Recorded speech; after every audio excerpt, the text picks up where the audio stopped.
For August the 7th, 2015, we talk about voting for PlayStation Plus games, Abyss Odyssey, and we ask you about your favorite game quotes. Welcome to the 115th level.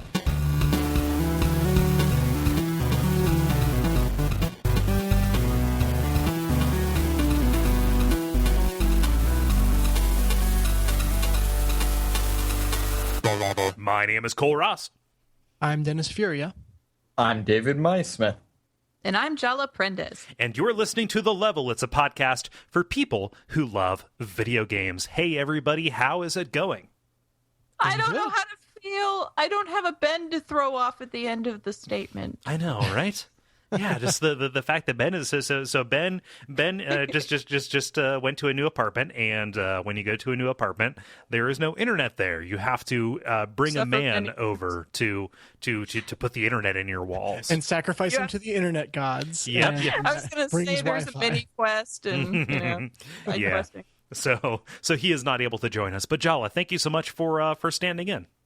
Yes, it's what I do. Although I doubt you're actually standing. I could. You want me to? I can stand on my head. Show? Join me. Come You on. should stand on your head. Join me in the standing. It's great. Don't stand on your head, then the words will come through upside down. Oh my gosh, standing, your mic technique, it's so much better because you're like, if you're fidgeting like I do and shifting your weight, you're staying like, oh boy, it's like there's a fishing line tied between my lower lip and the SM7B. I'm just like, yeah, let's do this. So can I tell you guys about a cross that I have to bear while podcasting every week? Yes. It's not, I'm not complaining. I'm just saying I have it really He is difficult. literally carrying a giant cross. Yeah, know it's what to funny. do with it. I brought it up as a joke one time, and he took it serious, and I never told him he didn't have to do it. Yeah. But since having a baby, our cats have been thoroughly demoted, and they know their place in the world now, and they know that they never get any attention. So any opportunity they see to corner one of us, sans baby, is, no pun intended, but pounced upon. And so, so you're fighting off cats? So literally the entire podcast will be fighting off cats who want nothing more to climb into my lap, climb over my keyboard, try to pull things off of the table with their tails. It's a thing my cats do. It's weird. I acknowledge that. They've got grappling hooks. It's great. Yeah, it's like night vision goggles and it's some scary stuff. If you've ever To be seen the fair, movie who Cats does vs. not Dogs, want a grappling hook attached to their butt? But anyway, so if at any point you hear like a row and crashing, you'll know exactly what happens. But it's basically the entire time I'm podcasting, I'm kind of pushing my arms out and away from me to knock back cats. So you're in the fucking Heisman pose. Yeah, basically the Heisman cat pose for a solid 2.5 hours or however long we do this. Hey, that's a good workout. It is, I get a nice little burn in. Right now, one of them is just got his head butted up against me, is trying to push me. He's trying to push you. Yeah, push me off my chair. I don't think he understands the concept of mass and how much he weighs versus how much I weigh. It is getting me to try to shove him away though, which I think he loves. So, just for anyone listening, you can just imagine me fighting off like a coordinated. He licked me.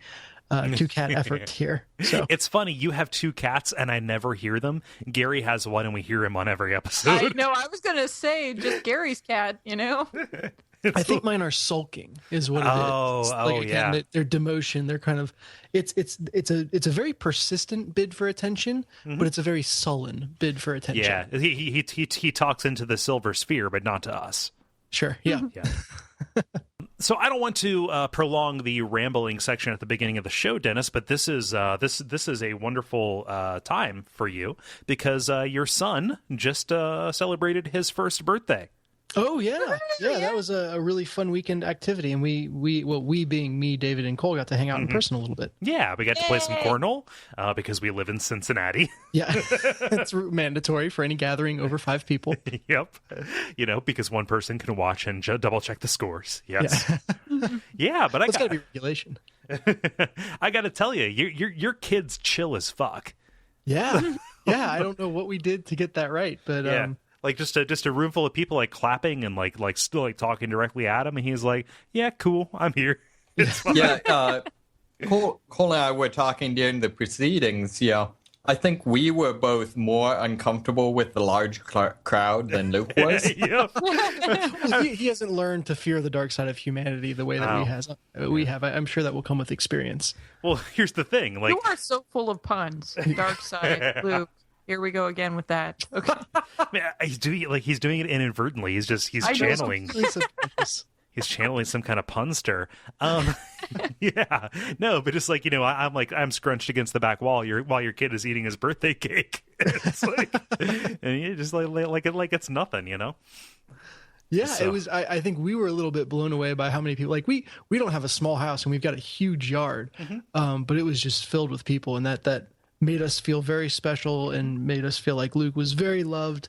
And that was really special. So Yeah. that was awesome. Yeah, well, my congratulations go out to you, Jen, and your family. And I would urge everybody listening to extend your congratulations as well, because this has been a cool year for you, and we are very happy for you guys. Yeah, And your thanks for being a family part of it. Your and say family again? your family is just the cutest thing. That is all. I credit Jen with that. She's the one who makes us look good. Awesome. Yeah. Also, kind of along with that, you're bringing the daddening back, right? I am. Yeah. So there's the first post in probably 9 or 10 months. About right a now. year since your stroke, right? Yeah. So it was kind of a weird combination of things, because I had the big post about having a stroke, and that was this big emotional, like, me processing thing, and then I had a kid. And it's, so it was so life that hit me like a freight train, I say right at the top, and it was like a combination of just having a kid and having no time, and then like, what do I post next to top like It's to top that. Like, It's like- I feel like I've played my card, and so I just kind of got enough distance from that to feel like, okay, I don't need to build on that or anything. Yeah. That was valuable exactly for what it was. That doesn't require a follow up, at least right now. We'll see if I ever have more to say about it, but I kind of just wanted to do a year in review, and his first birthday felt like the right place. Exciting news on top of that is frequent contributor to this show, Jeffrey Lawton, From will podcasts. be Yep. to this show, through comments, to other shows, through podcasts, to pretty much everything. A man about the internet. But he just had a kid. I think Yep. two months Yeah. ago ish. Yep. Geo Bill. Yeah, Geo. It's not yet a law. And I've been talking with him about daddening type stuff for a long time now, and just thought, hey, this is good. We both want to do something family related. I've kind of already started something, and it'll be easier on both of us if we can rotate posts. So the August post will be him, and then the one after that will be me, and we'll just kind of alternate back and forth. Yeah. It's accountability also. Accountability. Yeah, very much so. Yeah. Well, and I think I said this at the beginning of the daddening, and him and I talked about this, that it's really just kind of a personal journal, and the fact that there are people reading is a kind of carrot or stick, depending on how you look at it, to get us to actually do it. So yeah. So go to Duckfeed.tv/the daddening, or if you're just on the main page, go up to the read tab at the top, and you'll see a big list of the blogs that are there to check out Dennis and Jeffrey Lawton's work. Yeah. Yay. And I've said it on other shows, but I'll say it here, not to like swoop in and steal any thunder, but Hexcrank is coming back in a big bad way, everybody. I heard. Yay. Yeah, so this is it's coming. It's a rumbling, and I'm doing a bunch of new stuff with it. So look forward to that very soon. Are you still going chronologically? Yes, yeah, Okay. but I am finding a way to subvert that. much like 9 hours, 9 persons, 9 doors. There are many timelines working in concert. Yeah. I've invented a way to distort time just so I can keep my my artificial heuristic going while still doing the games that I want. Well, it's not the games. You know what? Just wait around. When we make the actual launch, there's just so much happening in the world of the network. Where we've got the Ohio Game Developers Expo happening here pretty quick. Yeah, I don't know. Like it's an exciting time. Damn Yeah, it. which Well, is that is freaking rad, dude.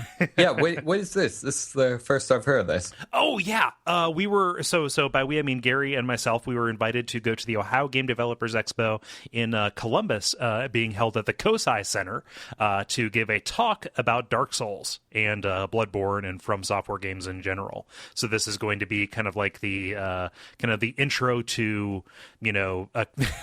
You know, we can only call ourselves like educated consumers. You know, we're not developers or anything, but an intro to what makes, you know, Dark Souls and its ilk special, and what lessons can be learned and applied to other games. So have you asked them, can your little hello, my name is badge say like professional game talk about her?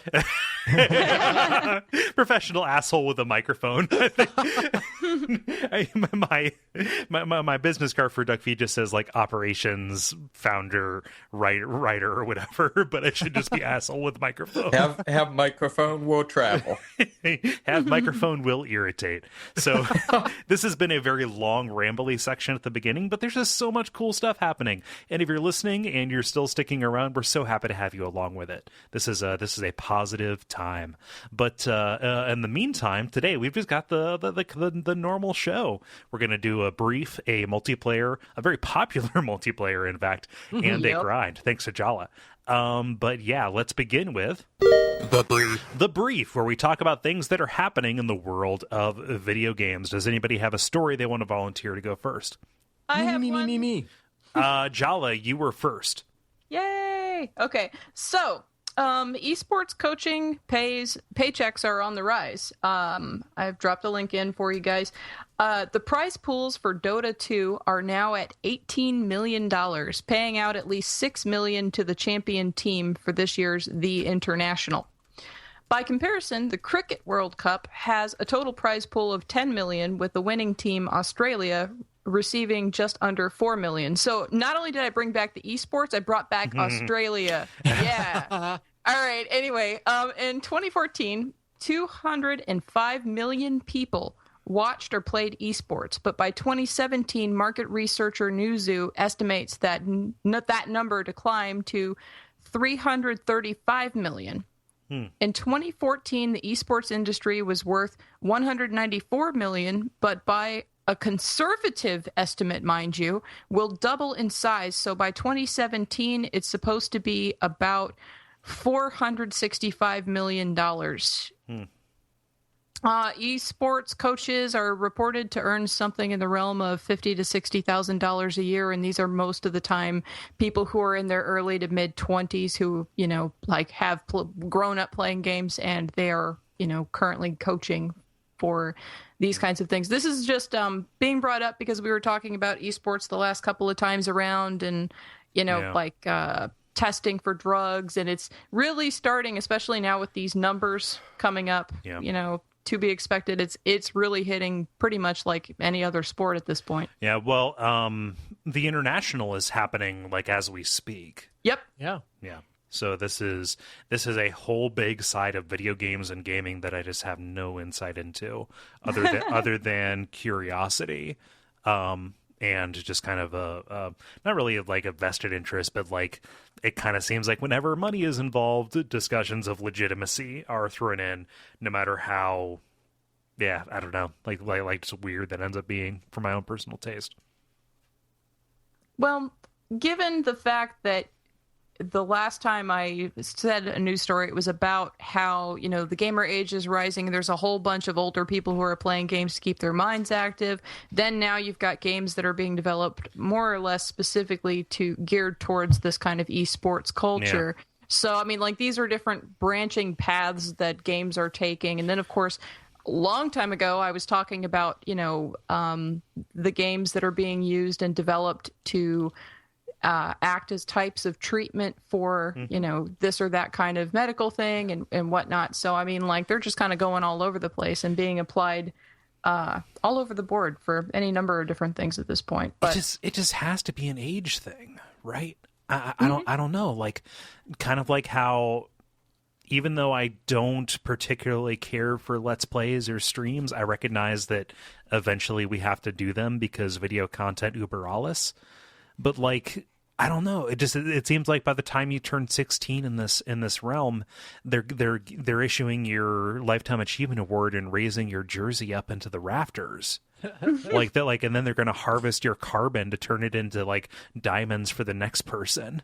So I couldn't tell. I started watching the Dota 2 international tournament these past 2 days out of curiosity, and that'll be the majority of my grind because I haven't played anything else essentially. But I'm curious now as we talk about these coaches. Are they allowed in the booths with the teams? Because I know I saw people in the booth that weren't necessarily at a computer. Or are they like separate, and was that just a staff person? Because for a game that is so strategy heavy, I would think a large part of the team dynamic would be kind of being able to plan and execute strategies on the fly versus having someone kind of sitting back as a sixth man and kind of telling everyone what to do. Actually having a coordinator there to call plays and say, okay, everybody go here and do this, as opposed to relying on each of the 5 people to arrive at their predetermined roles independently. Yeah, and I want to say, because some of the interviews I watched, they were asking questions like, hey, who's calling the shots on the team? And it was all people within the team. So I'm wondering when do these coaches kind of step in and step out as regards to the actual play? I don't know. That's a good question. I mean, I've seen plenty of, photos and stuff like that of the coaches being behind and just watching, but they're not like actively doing anything while the person is playing the game. They're just watching. So I mean, I don't know. Like, there has to be value in having somebody who can watch these other teams as they perform and say, okay, like, if we get into this situation, here's roughly what they do most of the time. Like that, that seems like something, valuable that a person with an eye for it, but not necessarily the ability to execute can add to these operations. There's a scandal where the coach is stealing the tapes from the other team. And it's like, dude, they were putting it on Twitch. Like, everybody saw this. Yeah. Yeah. I don't know. Like, it's weird that, like, everything is kind of evolving and not everything, but this is evolving along the same lines. Like these different roles and stuff are popping up. I don't know. Yeah, it's kind of cool. I'm excited. It's not often that you get to watch something like this evolve to the extent that we have. Yeah, it's to the point where it's obviously going to be like, this can be people's careers. They can do this for a living at this point, especially with the market growing the way it is. So. Yeah, and I'm sure if I step foot in the international, like, just a fucking 12-year-old would push me into a mud puddle and ask me if I can still get erections. Like, it'd just be super emasculating. Dennis, you popped in there with the starting pistol, so why don't you go next? I'm excited to share the story. I'm not sure if I'm excited about what the story is about. So it was leaked and then confirmed that PlayStation Plus subscribers will soon get to start voting on which PS4 titles go free in their month's lineup. So at least what was leaked specifically so far, there were 3 titles that you could vote on, and the one with the most votes would be the one that's available. So great in concept or on paper, but in practice, I think that means that if the vote is at all close, there will be more people disappointed and angry about which game is released than there are happy about it. Yeah. Just by virtue of having 3 titles available. Well, go ahead, Jala. I was going to add that you also have the fact that if you have, the PlayStation Plus and there is a title you've never heard of, but hey, you don't have anything else to play and you try it and then you really like it, that's a really cool discovery. Whereas if you're voting by popularity, none of those titles are ever going to get in. Right. Yeah. Yeah. I could also see there being some negative things with popular often is, in direct opposition to good. And, also, things where, like, if your tastes just don't line up with, whatever turns out to be the majority voting block. Yeah. Yeah, I mean, things like Metrico, which is, people know how much I freaking love that game. or Papa Yo, like games that kind of got critically panned a little bit, and that I never ever would have tried unless someone kind of set them on the table in front of me and said, free, take it. Yeah. And I worry that will go, go south, especially now that with the PS4, PlayStation Plus subscription is required to play online. That just tells me that whatever has the most name recognition or whatever is the most Call of Duty like is what's going to get picked, and that I feel like that has high potential to have a lot of wasted potential. Well, if they just had like a certain number of slots that people could vote on, and then they just put whatever random thing in addition to that, then that wouldn't be so bad, because that would still give you that the introductory mix of here's some totally random stuff you would have never seen before, plus the things that are most popular. That would probably be their best bet, but I don't know what exactly they're going to do. Yeah, I know. I guess I'm also maybe a little biased because they never put anything I'd even play on anyways.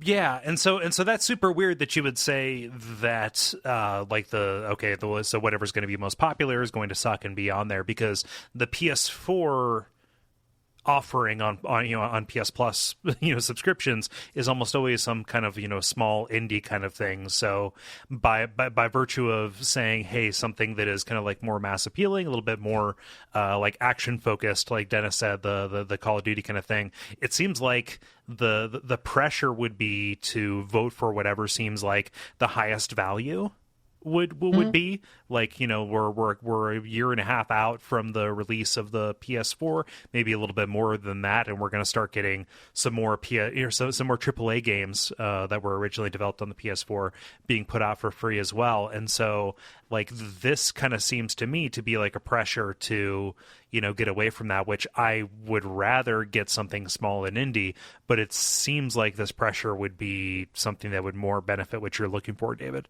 Yeah, I think it would be good for me. I'm just saying more as a whole. I'm not sure. I love that the mechanic that you've set up is like anti-utilitarian. That the happier everybody else is, the more unhappy you are. I'm not sure. I can't figure it out, man. So I mean, maybe one ray of light is the three games that were used as the example in the leak, at least, were Zombie Vikings, Armello, and Grow Home, which two of those three games I've never heard of. And then Grow Home was intriguing, but didn't even know it was on PS4. Yeah. So, that feels like a good balance just at first brush. Mm-hmm. But I don't know if they're going to be able to find that balance every month, and then, what that will do. So, see, I like the spirit behind it. I'm very nervous about the execution. See, I'm really hoping that Grow Home is the sequel to Gone Home, where you come home from college to discover that your parents have started, growing pot in the backyard. Yeah. Nice. Yeah, no, Grow Home is a very charming game that more people should probably play. And I'd like to see it go free because I don't want to have to boot up my Windows machine to play it. Yeah. Then cast your vote now. Text 444444441 to I think that's the Snappy Tomato pizza number, dude. What's Snappy Tomato? It's like the Cincinnati pizza chain, and it's like what? It's like 4444111 or something. Huh? No, it's the other Cincinnati pizza chain. I can't keep up with this. I'm not sure pizza. You don't want to. They're all terrible. Well, so the hand, like Larosa's hand tossed is fine. Like, so I just had like Skyline, like actual like a coordinated oil Skyline, like 2 years ago, and I've lived in this city for fucking 9 years. So, Skyline is amazing. I'm more of a Gold Star man myself, but that gets you burned at the stake. Okay, to be fair, I use Skyline as a genericized trademark or whatever. Okay. Yeah, it's brown sauce on a hot dog.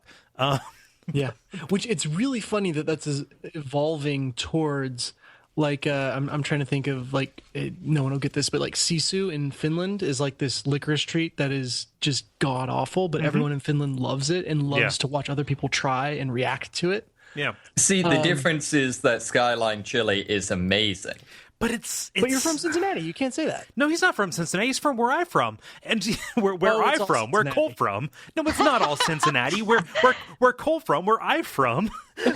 Chili is a stew that primarily is comprised of ground meat and beans, and also large chunks of like tomato and pepper. Like to be fair, you can get all that in Skyline chili if you order a high enough way. Okay, yeah. So if you do like a 7 or 9 way, then yeah, they're gonna put just whatever you want. They'll put gold bullion into it. But if you just like get the bog standard Skyline, I think like it is brown water they push out of a pump directly into your car boat. To be fair, like a 3-way has beans. I don't know. I've never been able to figure out the ways. Graters, like, help him find his way. So Graters is a Cincinnati food I can get behind as just a very good ice cream. But Cincinnati chili is just not something I've ever been able to hold any truck with, and it's something that primarily I have ingested through peer pressure. What about Geta? Geta is fantastic. Okay. Yeah, no, I mean Geta. You pop that on like an egg sandwich with some with like an English muffin. That's some good eating. Yeah. Mm-hmm. Yeah. In my experience, you never go to a Skyline. You just kind of wind up there, blasted drunk at 2 a.m., and you're like, well, I'm here. Yeah, you emerge in a Skyline. Well, you come back from a brown out in a Skyline. Well, what do you think, Skyline time is? I don't know. I have this feeling that basically every person on the podcast, or not on the podcast, listening to the podcast who has never been to Cincinnati is just like, we basically already have a pretty good idea. Luckily, anyone who has a Kroger's nearby can try Skyline chili. Yeah, it's that jar, it's that can in the chili aisle that you stay away from because you have sense. Also, as a legitimate pro tip, if you were to actually do this, understand that Skyline chili is not a soup. Yeah, it is a sauce, which just is very like disorienting and disappointing, and you might as well just like get like Coney sauce because at least that will have flavor. It's a dignity sauce. You kind of turn in your dignity, you get the sauce. Jeez, apparently I'm the only one that actually likes this. I'm the sole person supporting their business. I just said that I like Gold Star, but they actually it has some texture. It's not just just something that was extruded through a sluice, right? It's never not say those words again.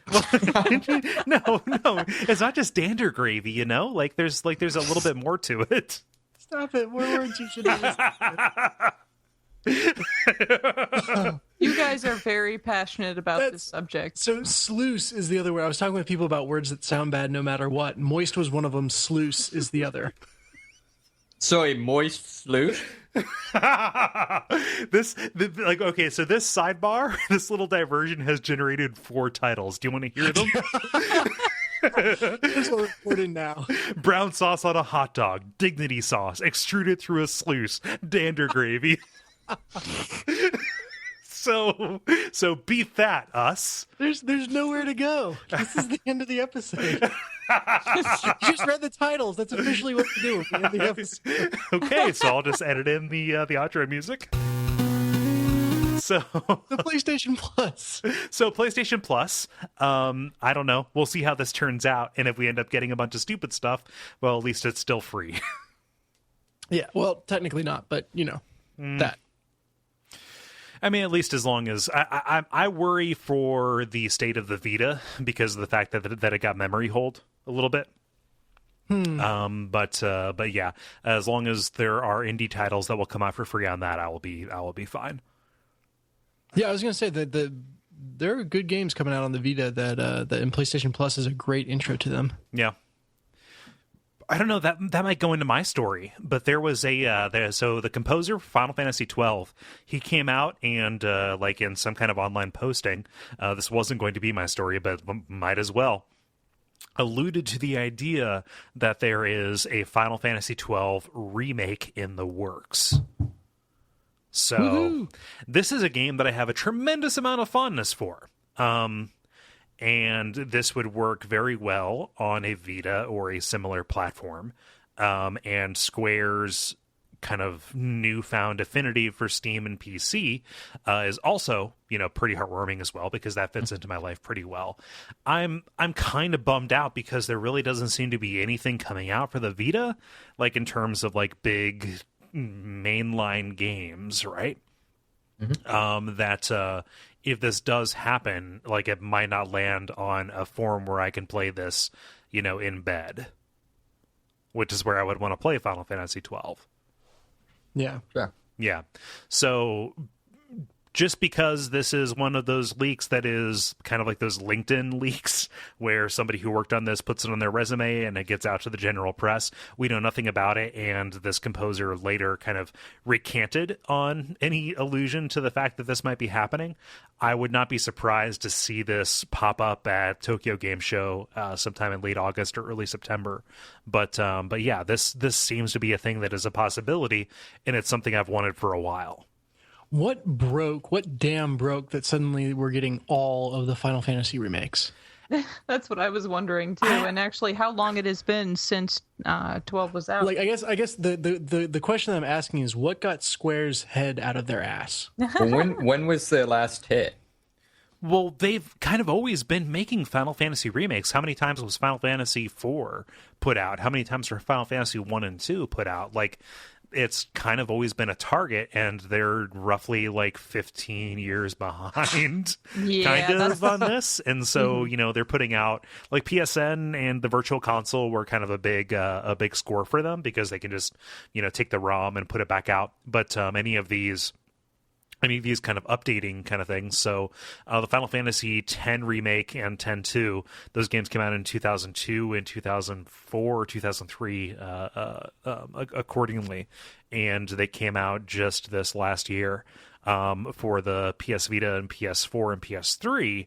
So we're looking at roughly 10 years ahead. So like if Final Fantasy XII came out on the Vita or PS4 in early 2016, that's roughly on the 10-year anniversary of when Final Fantasy XII came out. How do you like that math, everybody?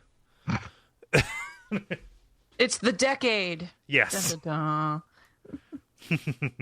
It's not some kind of horrible contagion. It is just 10 years and not very hard math to do at all. I'm so sorry. I pretended I was being impressive there. Well, I mean, Cole's gone. Ben's gone, so the level of mathematical ability has dropped by about half. Oh, man.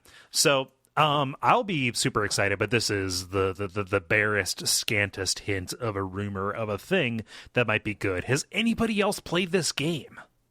Was this the Monkey Boy one? No, that was Final Fantasy IX, which is also good and also kind of underrated. Huh. I've got that in my drawer. It's great. Was this the pseudo MMO one?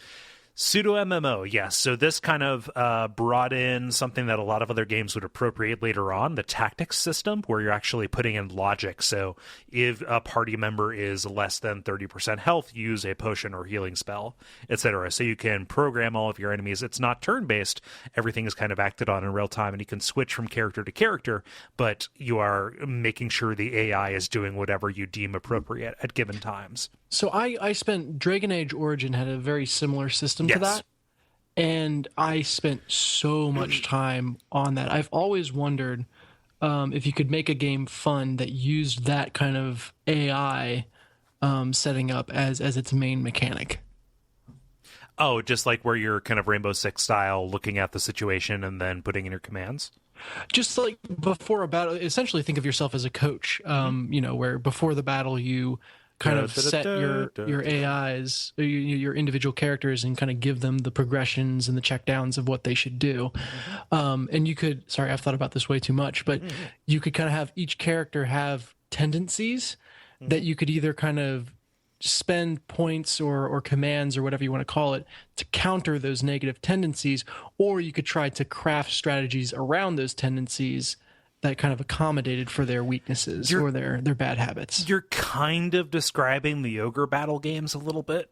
Yeah, really? Yeah, those were great games. Yeah, not Ogre Tactics or whatever it is. Yeah, Ogre, the real time. Yeah, because those ones, it was like where you position your enemies, or your characters determines what attacks they have and stuff like that. And like which units you deploy. Like you have Right. no direct influence over what happens in a given battle, but there's tremendous control pre and post what happens. Sure. Yeah. I don't know. Hey David, how about you? What story you got? Sure. So apparently Yager, after being kicked out of Dead Island 2, has filed for insolvency. I believe no. I believe that's European for bankruptcy. Yeah, I think so. What they said, saying this article, I'm reading the Polygon article, is that it allows Yager development itself to, they say, quote, to contain the damage to just Yager Productions while protecting the remaining employees and continuing to pay them, end quote. Yeah. So, I don't exactly get this. So, like the alternative is that, like, the Yager developments, enter, like forced, indentured servitude for, Deep Silver. Like, I'm not entirely sure I follow that, but yeah, it does sound like basically bankruptcy. It sounds like Chapter 11, and just what they're trying to say is we need to protect our assets and our personnel in order to continue maybe having the possibility of generating some kind of income. Sure. So yeah. That's what it sounds like to me, and just a way to get some kind of debt forgiveness so that they are not just immediately, pillaged for their carbon. Right. Yeah. And maybe a little bit going along with some of that theme, they seem to pretty heavily spin this as very much like creative differences type of thing. And I forget what it said. So, some of it seemed to almost borderline say like we kind of skipped out on the project because we didn't want to our company to be associated with what the end result is going to be. So that's maybe I'm projecting a little bit of my hatred of Dead Island onto this. Your noted disdain for this property. Right, exactly. Which will become ironic in our next segment. Jesus Christ! I was going to say your noted disdain, despite the fact that you played all of them to completion. David, you were a riddle wrapped in a mystery. Relationship here. Yeah. So, anyways, yes, Yager, a studio that I have, fondness for, at least from Spec Ops. I will add as another thing to hate Dead Island for. that they harmed the people that you like the thing they made. Yes. Yeah. Jala, have you played Spec Ops? Is that a thing you hopped up on? That is something that I have on my backlog. Oh my gosh! Like bump it up. It's sitting there, but bump it up. Mm-hmm. Yeah. Well, see, the problem is that because my birthday was recent and people have sent me things, many of which were games. I have other games too on my roster to play first because they were more recently given to me. Okay. So, all right. I get So to what it. you're saying is I need to buy you a new copy of this and send it to you. Yeah, just like bump it to the top, pop the stack. Yeah. I'm saying that I will get there when I get there. Okay. No, it's fine. Pro tip, Cole, that's not how stacks work. I know. I'm just saying that to allude to maybe the loose concept of this, but not the actual. I know how stacks work. FIFO LIFO, man. What up? You all right? I dropped some knowledge on you. I got some science here. I used those, Fair right? enough. Please tell me I did. Yes, you did. Okay, cool. The one good or at least a good thing is it sounds like they are still developing Dreadnought, which I guess is a flight simulator. So it sounds like Dreadnought. Huh? I like Dreadnought. It's cool. There you go. Keep They are developing a cool flight simulator. So it's nice to see this. This isn't like oh well, there goes our revenue for the foreseeable future or whatever. Which is what, Chapter 11, I don't know how insolvency works in Europe, is specifically meant to do. Like, don't just let this keep us from being able to create value. Right. Multiplayer. Now it is time for the multiplayer section, where we ask the community a question and the community answers. A lot. Yes, a lot. This is one of those ones where we got way too many responses, so we're probably going to blow through them very quickly. Jala, since this was your prompt, I'm going to ask you to recapitulate the question that we put to the nice people.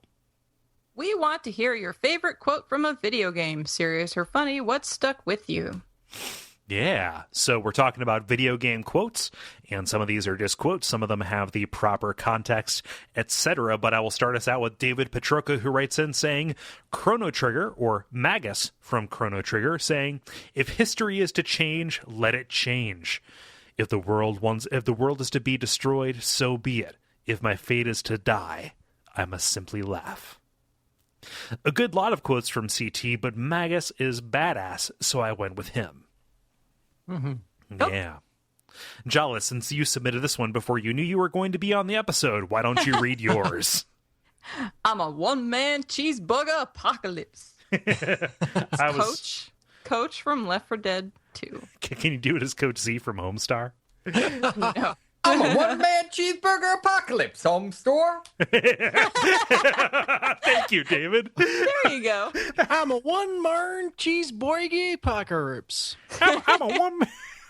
I always loved it that our colonized high school gym teacher actually kind of spoke like Coach Z. Well, Coach Z has it's like a North Midwestern style like twang to it. He sounds like like Michael Moore actually has that. It's like a Michigander accent. I am now going to have to watch one of his documentaries, imagining it entirely as Coach Z. No, I mean, I don't think that that people from Michigan say jorb instead of job, but yeah, no. The Republicans took our jobs. Well, no, it's also a little bit of the Fargo thing. Like, well, I gotta disagree with some of your detective work there, Homestar. Yeah. Yeah. Let's see here. David, what's Franz say? Sure. Franz says, in knowing the teachings of Zerthamon, I have become stronger. From Planescape Torment. Or any other voice line from... What is the apostrophe in the middle of that even do? Dakan? Dakan? It doesn't do anything. It would sound cool. Yes, this is fantasy. That's what you do with fantasy. Well, no, fantasy is where the surplus Y's and apostrophes go. Ah, yes. Is he a dark elf? You know what? I played and loved Planescape Torment. I do not know who Zerthamon is or who Dakan is. That just seemed like that was always like the thing they did to make a name like dark elfy. Oh, it was also a thing from the Pern games. Jala, who's Dakan? He's a GIF. Don't you know? He's a what? GIF. He's a GIF? GIF. GITH. GIF. Oh, Gith. Oh, Yes. like a Githrocky, like a dweller of the astral plane.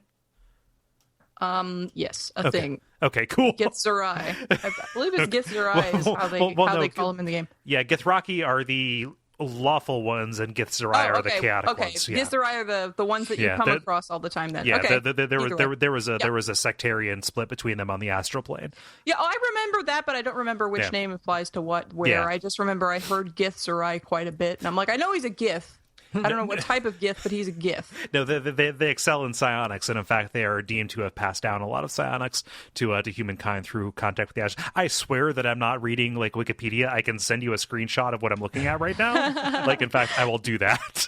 Well, the thing is, I retained all of the story that he was talking about and all that other stuff. Dakan was one of the more memorable characters for me in the game, and obviously a lot of other people, because lots of people like Dakan, and there's more Dakan out there. So. In the responses, so I just find it ironic that the voice actor that apparently was also assistant director Skinner from the X-Files gained psionic powers. No, I literally I took a screenshot at 10:15:22 p.m. On this night, and I will share that with everybody to assure you that I have not been looking at Wikipedia. Put it on That Slack, he man. is in fact that nerdy. I'll put it in the Slack. It's cool.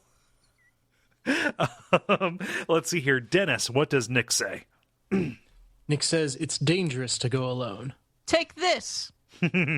Take This is the name of an awesome. It's the name of an awesome nonprofit that tries to raise awareness of depression and anxiety, specifically targeted at people who play games and also people with nerdy pursuits.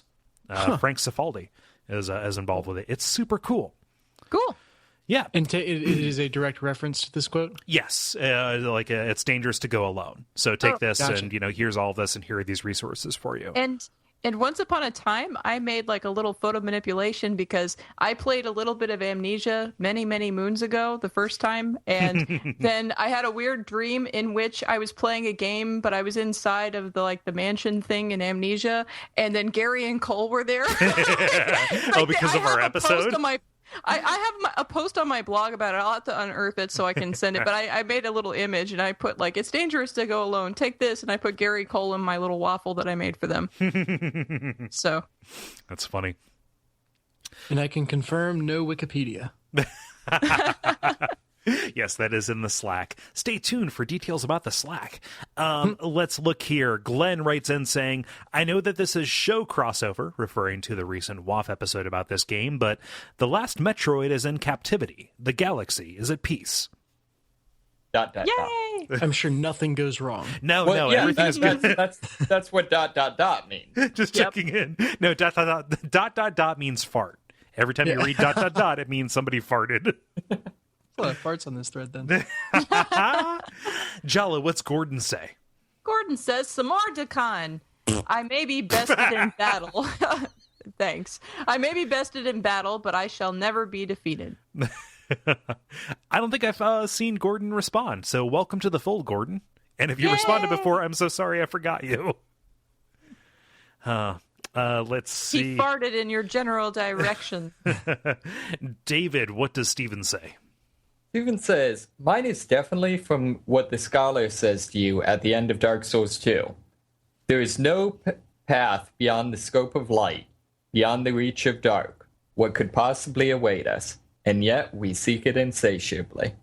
The way these lines are delivered almost makes it seem like poetry, which is disappointing for me because I would attempt to deliver them that way, except that I never played Dark Souls 2. And I'm horrible at those games. Basically, all lines in that game are poetry. Yeah, they are written as ways to evoke tone and character more than ways to convey information. Lawtrack was like, "Sup, yo." Do they maintain the weird, everyone has an echoey voice? Yeah, but that's more through just kind of the environmental processing than anything. It does a really good job of just kind of capturing the ambient sounds. Man, I could write a paper on the ambient sound in Dark Souls. So will good. Someday. Someday. There's an amazing YouTube channel that is just the ambient sound from Dark Souls.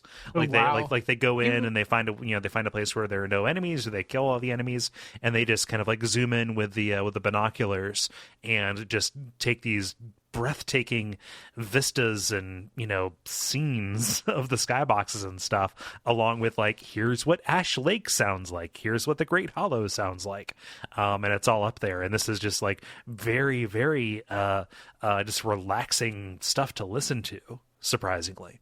I love the skyboxes in Bloodborne. Mm-hmm. They're great. Let's see here, Dennis, what's Lorcan say? Lorcan says, let's all work together and try our best. Tifa. Lessons for us all. Michael Farmer writes in saying, Link, The Legend of Zelda. See, you read it differently than I was expecting. I was expecting, the sword slashies. What? Oh, no, this sounds like somebody dying to me. So to me, it was No. See, oh, wow. Yeah. Shall we each give our interpretation? Jala, go ahead. No, that's fine. Okay, David, go ahead. See, he puts way too many N's and A's into that. Like, I want to prolong that. Like, a series of what appears to be 9 N's, I'm going to put like his dying I see sound. how you got there. Yeah, no, like... That's like a revving up kind of noise. Yeah. Well, Link is also part car. He's half Hylian, half elf, half car. He is Turbo Teen. He has all kinds of halves everywhere. Legend of Zelda and the Nitro Booster. To be fair, I thought Link's dying noise was just wee. No, that's Pac-Man. Wow. Jala, what does let's see here. What does Omgamoose say? A bomb. A bomb. Okay. Yeah. JC Denton. For a more serious answer, basically every quote from developing a new technology or wonder in Alpha Centauri. Love that. I've not. It's a poor choice for a close range weapon. I've never played Alpha Centauri, which is a shame on me, right? I can only assume it's like and man lets slip the surly bonds of gravity and glimpse the face of God, or something like that, right? I don't know. Then now you're going to send me to Wikipedia. I'm curious. My curiosity's piqued. I'm the imagining an anthropomorphized gravity who has surly bonds. Just he's not really happy to be there. Dennis, do so Hosnick, but also note that I'm going to criticize your delivery of these lines. Okay. Well, I have no reference for the. Oh no, excuse me. I know Otacon. I can do that one right. I have no reference for the first one, so I'm just going to do it as Sonic. You're pretty good. Yeah. That's Revolver Ocelot. Okay. Sure. Yeah. And then Snake. Yeah.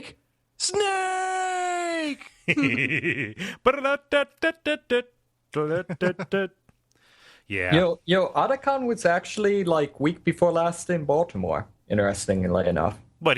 Christopher Randolph was there? No, I meant like more the convention, but okay. Yeah, there we go. Okay, I'm more familiar with the actor who plays Otacon than the actual convention he is named after. Yeah. Yeah. Oh man, Otacon is one of the that's become the basis of a lot of voices that I do at work for videos and things like that. Really? Yeah. No, it's kind of like, well, they're because we make videos for a lot of technology oriented things. We need a character who is just kind of like a baseline nerd, and so he kind of talks like this just a little bit, just like a little bit in the higher register. Yeah, that is not my best showing, but there we go. So there's like 82 different snakes. Are there like 82 different Otacons or? Well, it's funny that you say that because I just found this out with games that I've played recently, but apparently Otacon's father is somebody who worked with Big Boss. Oh, okay. Yeah. It's like Hubert Emmerich or something like that, Humphrey Emmerich. Yeah. They don't really, play this out real, make it real obvious, but the Metal Gear games take place in an alternate history that, the class system or the caste system is still going on. It takes place in an alternate history where there are 5 people who exist and all of them know each other. Yes. It's basically the super world. Sean Petcher writes in saying, pretty sure this is from Hitman. I've never played it, but I had a DM who would take a lot of tracks from OC Remix and incorporate them into his game style. He had this play at the end of a very epic story arc. I'm a killer and always have been. They say once you taste blood, it changes you forever. I wouldn't know, because it's been part of my diet since day one. What is worth killing for, you might ask? I wouldn't know, because I've never had any other choice. I've always followed orders. In taking another man's life, all I can say is that it's both easier and more difficult than you can ever imagine. Just imagine that set to OC Remix music. Yeah. Yep. I just did it as Snake. I did it as subdued Snake. Yeah, I know. I was like, that actually sounds like Snake. But the question is subdued Snake actually one of the snakes? What the snake continuum? It's one Little of the did you know, Otacon is actually a subdued snake. So. I'm a killer. I always have been. They say once you taste blood, it changes you forever. I wouldn't know because it's been a part of my diet since day one. What's worth killing for, you might ask? Well, I wouldn't know because I've never had any other choice. I've always followed orders, and taking another man's life, all I can say is that it's both easier and more difficult than you can ever imagine. Wow. This is like the best topic ever. Pat myself on the back. Did you see the Other than the new poetry Hitman reading, movie? I like that too. They are, but I don't know what to hope for it because I never saw the first one. I know. I just enjoyed it because at wherever the mall was in Baltimore, there The Baltimore? yeah. Like there's a movie theater, and it just so happened that right under the banner for they had hanging up for the new Hitman movie, there happened to be a kiosk. Just some random mall kiosk run by like this huge bald dude in a suit, in a black suit and red tie. And he was giving it his all. Yeah. Jala, what does Roop say? Never pay more than $20 for a computer game. Guybrush, you would. It's so good. Right? Yep. Oh. And like I played that in like a ROM and Scum VM, but when I got to that, I just laughed out loud. Mm-hmm. David, what does Carlos say? Carlos says, I'd like some pound cake. I have no idea what Ryu sounds like. Ryu from Street Fighter, too. No, that's what Ryu sounds like. Yeah. Yeah, I'd have to figure out a way to like 8-bit clip or every word in that, and I'm not sure I could pull that off. It Fun just sounds fact. like a quote from the worst gay porn movie ever. That is somebody ordering dessert. Why does that immediately have to be gay? Well, that just kind of like derails. I was going to just say that the Hadouken from Ryu from Street Fighter 2 is my text noise. Oh, So yeah? I get fireballed every time I get a text message. Oh, it's not the tornado kick one, because that's always been my favorite. Like I don't even know what he's saying, but just the fact that there's so many syllables in that half second. Let's see here, Dennis. What does Joshua say? You were almost a Jill sandwich. Barry Burke, Resident Evil. Perfect. Yep. Perfect. Awesome. And then you look like a bear wearing a marshmallow. Cloud Final Fantasy VII. Yeah, those are There's some- awesome. There's some great lines out there, but my favorites are the ones that make me laugh. Let's see here. Sam Bear writes, kill. Jack Slate. Dead to Rights Retribution. This is the first line he says in the game. It's a command to his comically huge dog. B-list third-person shooters are amazing. I always... Go ahead. Go ahead. I was going to say, I need to go look at a quote list for Army of Two now. Yeah, likewise, Eat Lead probably has some good ones. I was looking at that earlier, yeah. Daps, Broheim. Yeah.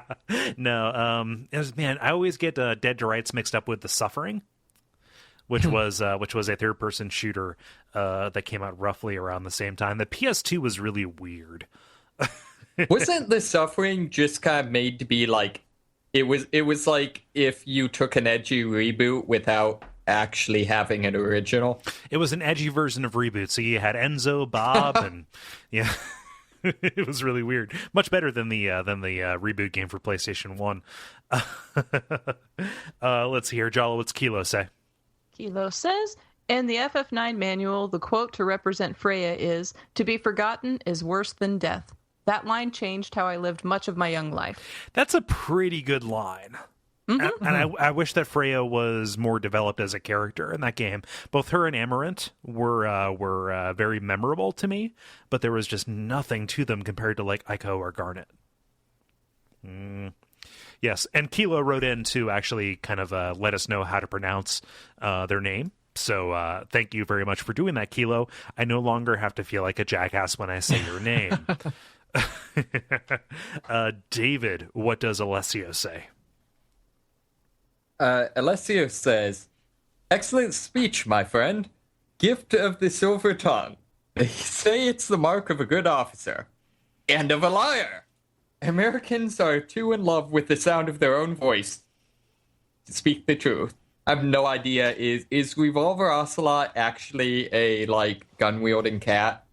No, he is a person from Russia who takes inspiration from the Ocelot because he is a Metal Gear villain who must take after an animal, even though Ocelots primarily do not nest in Russia as it stands. Nor do they primarily, wield revolvers. Yes, but he does like wielding revolvers because he prefers to smell the smell of carbide and feel the cylinder, lubricated and sliding into its chamber.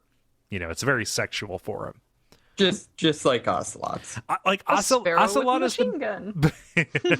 Ocelot is the main character of the Metal Gear series. I don't know if you know that, but it is totally true. Yeah. Well, at some point, ocelot just stops sounding like a word. Mm-hmm. No, that's a jamais vu is what that is. It's when something stops feeling like you heard it. Yeah. Who read that? That was you, David Alessio? Yes. Yeah. So Dennis, what does Christopher say? Chris says, one that always makes me chuckle, since it apparently appears in 100% of video games with stealth mechanics and or guards. Who's there? Long silence / 4 farts. It was just the wind. Farts 4 times. Or a box. Yeah, it's extra appropriate because it's followed up with "it was just the wind." Yeah. But yeah, the guard excuses are pretty great for forgetting about the clear person they saw running through the room. Yeah, it's particularly bad when it involves someone getting like brutally murdered or someone chucking a grenade or something like that. Yeah, Arkham Asylum, like when you're crawling around in the grates underneath them after just straight up hospitalizing somebody is it must have just been a rat. Like that's like Thief 1 level shit. Come on. To be fair, in the Batman universe, maybe rats, can jack people up. Well, it's not Dishonored, David. Yeah. Fair enough. Yeah. The real question in Dishonored is why they're not more worried. Allison writes in, "Hey, Allison, I'll let you in on a little secret. When you live in the clouds, you're never very far from a bathroom." Gus from Broken Age. I need to play that game. Yeah, that's really on my list of games I need to play, especially considering it's on every Steam sale. Mm-hmm. Well, Allison did a Let's Play of Broken Age here, like one of those few rare commentary Let's Plays. And like I want to watch her and her playthrough, but I also want to play through it myself, so I'm conflicted. Yeah, I don't think the game was very long, so I mean that does make it a little bit more manageable. It'd be like a weekend 3-sitting kind of thing, it seems like. Yeah. Jala, what's Amanda say? Amanda says, "Had to be me. Somebody else might have gotten it wrong. Morden, Mass Effect 3. Morden has so many great lines in ME2 and ME3. That's just one example. Thought the context the context is important." Yeah. Man, Morden is my favorite character in that series. Yeah. Like, just, oh man, when he, when he gives his version of, I'm the very model of a modern major gentleman, except it is modified to be scientist Solarian.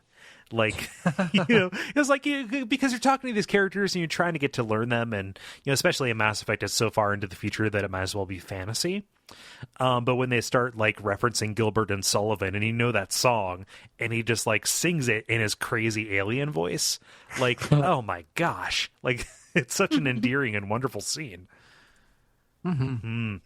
Let's see here, David. What does Phil say? Phil says, "I've got 2 of them. Zidane from Final Fantasy 9. Yep. 9. You don't need a reason to help people. And Gray Fox from Metal Gear Solid. Hurt me more. Sorry. Okay. Gray Fox from Metal Gear Solid, who says, "We're not tools of the government or anyone else. Fighting was the only thing I was good at. But at least I always fought for what I believed in." I'm now imagining this as like a much more militant Ayn Rand. Not far off. Gray Fox is the man. That is spoilers for a game that came out 17 years ago. But no, 22 years ago. Oh, time is meaningless. 17. There we go. Yeah, but that is the cyborg ninja, and he is the demonstration of what happens when Big Boss's philosophy goes too far. Dennis, what does Gustavo say? Gustavo warns, first off, kind of spoilers for Splatoon, although I don't think they're too spoilery. This is what a boss says. Ben isn't here, we can do whatever we want. Yeah. Rosebud was a slide, motherfuckers! But he says, "You can't handle my spicy wasabi beats. Time to drop the sea base." That sounds like some fucking jet grind radio level shit. That's Also, I'm amazing. assuming it's sea bass, maybe? Yeah, No? I assumed it was. I mean, but like drop the bass though. Like drop. Man, my head is hurting. You never say bass, but this this is Schrodinger's word. Huh. Or maybe drop the sea bass. But I'm not sure it's actually pronounced in the game. I don't know. Huh. Let us know, because I think we fucked that up. And then he's just going to ways, say, well, he's just going to reply, "You just need to play Splatoon." Yeah. Well, yeah, we probably ought to. freaking Best Buy. I went yesterday and they were out of their bundle pack with Splatoon. Oh man, like any single electronics retailer, I left my power adapter at work yesterday, and so I was like, okay, well, fuck, it's locked in the building, I can't get in, so I need to go find some way to do this. No electronics retailer within like 10 miles of where I live had an accurate listing for something that would let me charge my computer, or at least make it not completely blink out while I was recording 3 Abject Sufferings. Like, hey, be better at your job so I can do my fucking job. Yeah. Not to blatantly spoiler what I'm about to be talking about for the grind, but this week, Dying Light was on sale at GameStop. The problem being, well, there's your first mistake. Well, yeah. The problem being that meant it was actually cheaper new than it was used. Uh-huh. And so, like, I was going into all these GameStops and they, like, would have it used. But it's like, no, I'm not spending that much for a used game. Give me the new one. It was always so funny when that happened, because we were still pushed to sell the used one, even if the new one was cheaper, because it would have a higher Juniper sale price. Sure. Man. So finally here we have 2. I'm going to do one real quick. This is Graham Markison. I'm sorry that I've missed your past couple of responses, because I haven't checked the level email, and you primarily do this through that. But Graham writes in saying she was a true patriot. Metal Gear Solid 3. But moving on from that to Jonathan Kufus, who writes in saying, so hard to choose one, but the one that struck me most recently is You Live by Default, Trail Shadow, and Winter Voices. Winter Voices is an odd little RPG where your enemies are mostly shadows from your past, and instead of defeating them, you're mostly just running from them. And he agrees this is a great topic. So kudos, Jala. This was very fertile ground. Yay! Yeah. So let's go through our favorite quotes here. Dennis, did you arrive at one? I know you were having some trouble. I did, yeah. So it's not so much a quote as it is a sound, and I posted a link to it in the Slack. But the one of the bosses from Rayman Origins, the level is called To Bubble-Eyes a Mockingbird. It's this giant, like, fat bird that you have to fight. And when you wake it up, it just like gets this crazy look on its face and just goes and flies off the screen. And for whatever reason, like we were playing the game, it did that, and then Jen and I turned to each other at the exact same time and just went, "Whoa!" And ever since, just randomly, one of us will turn to the other and just go, "Whoa!" And it makes no sense, and it's hilarious. But it is easily the most used video game quote that I have. Yeah. Also, the first video game quote that Luke has said. He's going to fit in this family. Just by default as a vocalization. Jala, how about you? I already said mine. Oh, you did? Way long ago. So far in the past, it was the future. Yeah, exactly. No, remind me. I forget what it was. You just want to hear it again. That's what it is. I suppose. I'm a one-man cheeseburger. Oh, you did. Wow, that was a long time ago. Huh. Yeah, I'm telling you, like, an hour ago or something at this point. Probably not an hour ago, maybe like 20 minutes ago. That's still a long time to expect me to remember. Yeah. David, how about you? Sure. I think my favorite is one of Sir Hammerlock's lines where, from Borderlands 2.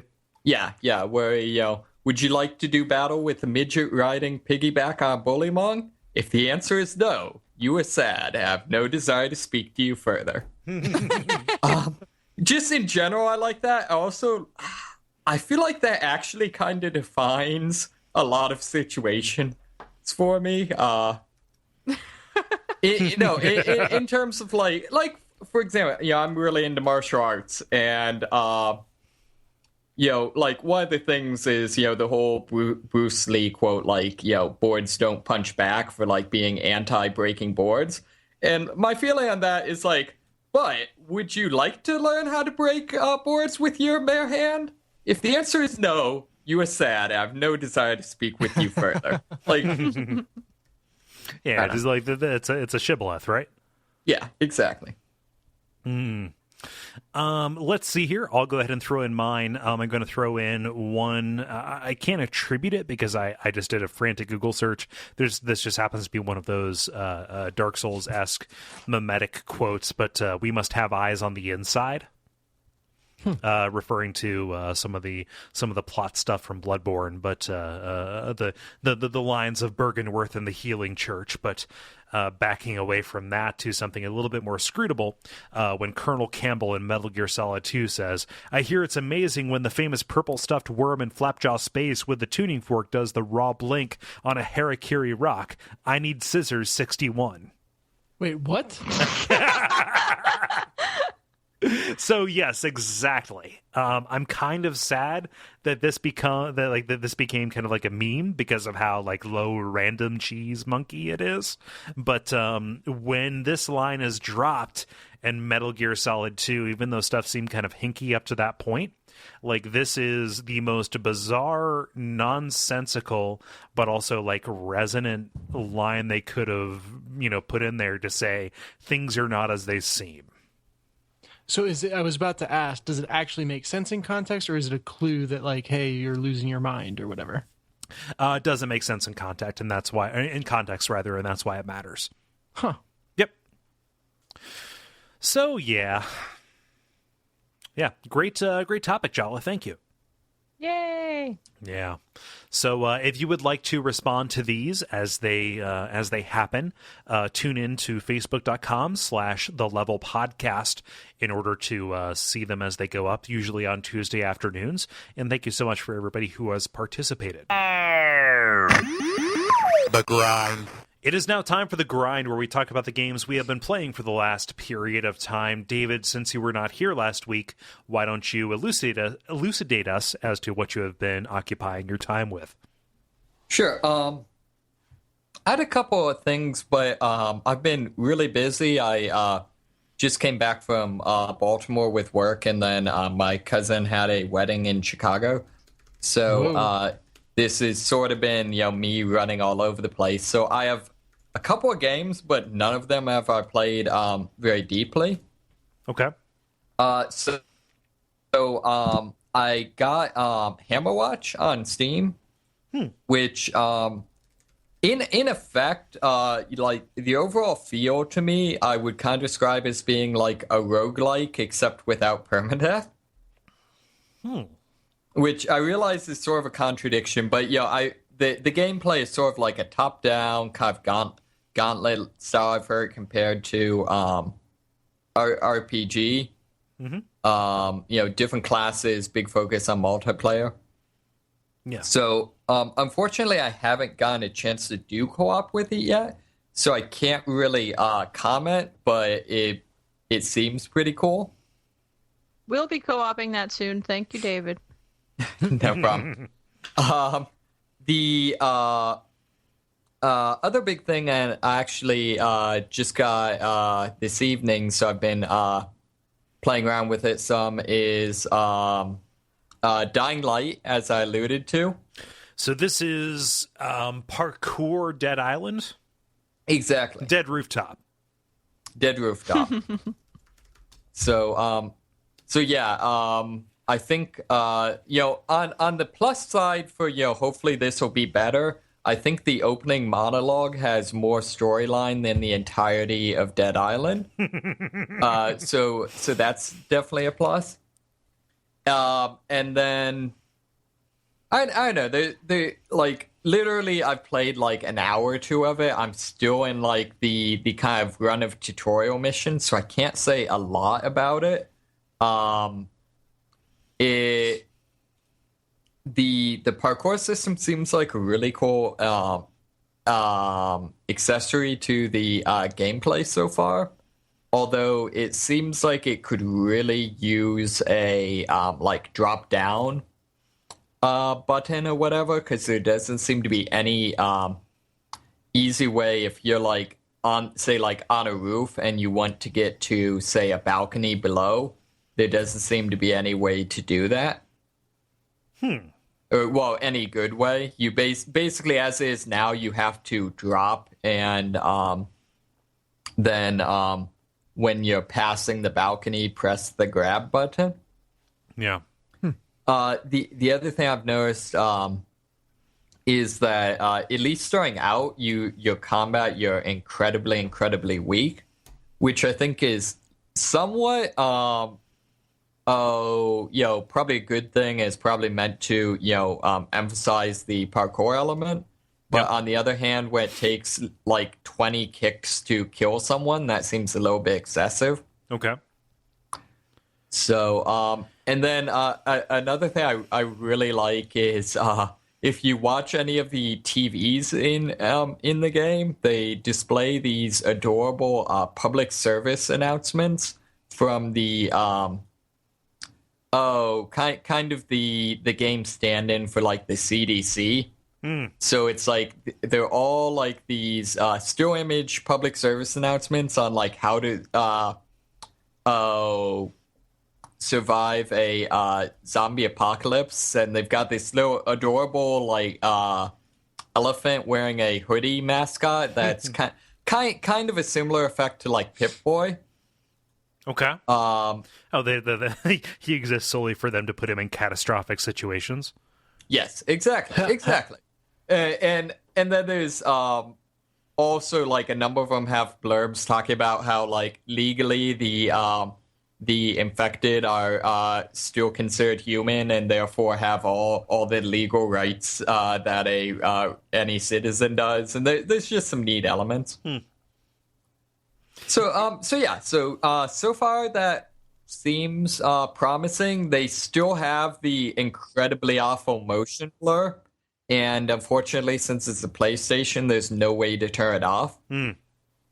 So I don't understand that. But yeah, I mean it's the point where like just looking around quickly will cause motion blur. Oh wow. Yeah, so just like motion blur so bad that it looks like LCD refresh rate stuff. No. It's a combination of it's what it's meant to replicate is the fact that in real life, if you turn your head like 90 degrees to look to your side, you don't see any of the stuff in between those 2 points. Really, it's all just a blur. Right. And so it kind of does get that effect, but the other effect of all the motion blur to me is that I kind of end up like just playing the game or most of the action segments just with my eyes unfocused. Right. Yeah, I don't know. Yeah, it's just it's something that was in the original Dead Island games. It's actually much worse in Dead Island. They did seem to have toned it down some. So Yeah. Well, I mean, it sucks when they're obfuscating information from you, and like by blurring the intermediate frames in your motion, it is definitely keeping you from seeing everything that you ought to see, right? For the purpose of some kind of misguided verisimilitude.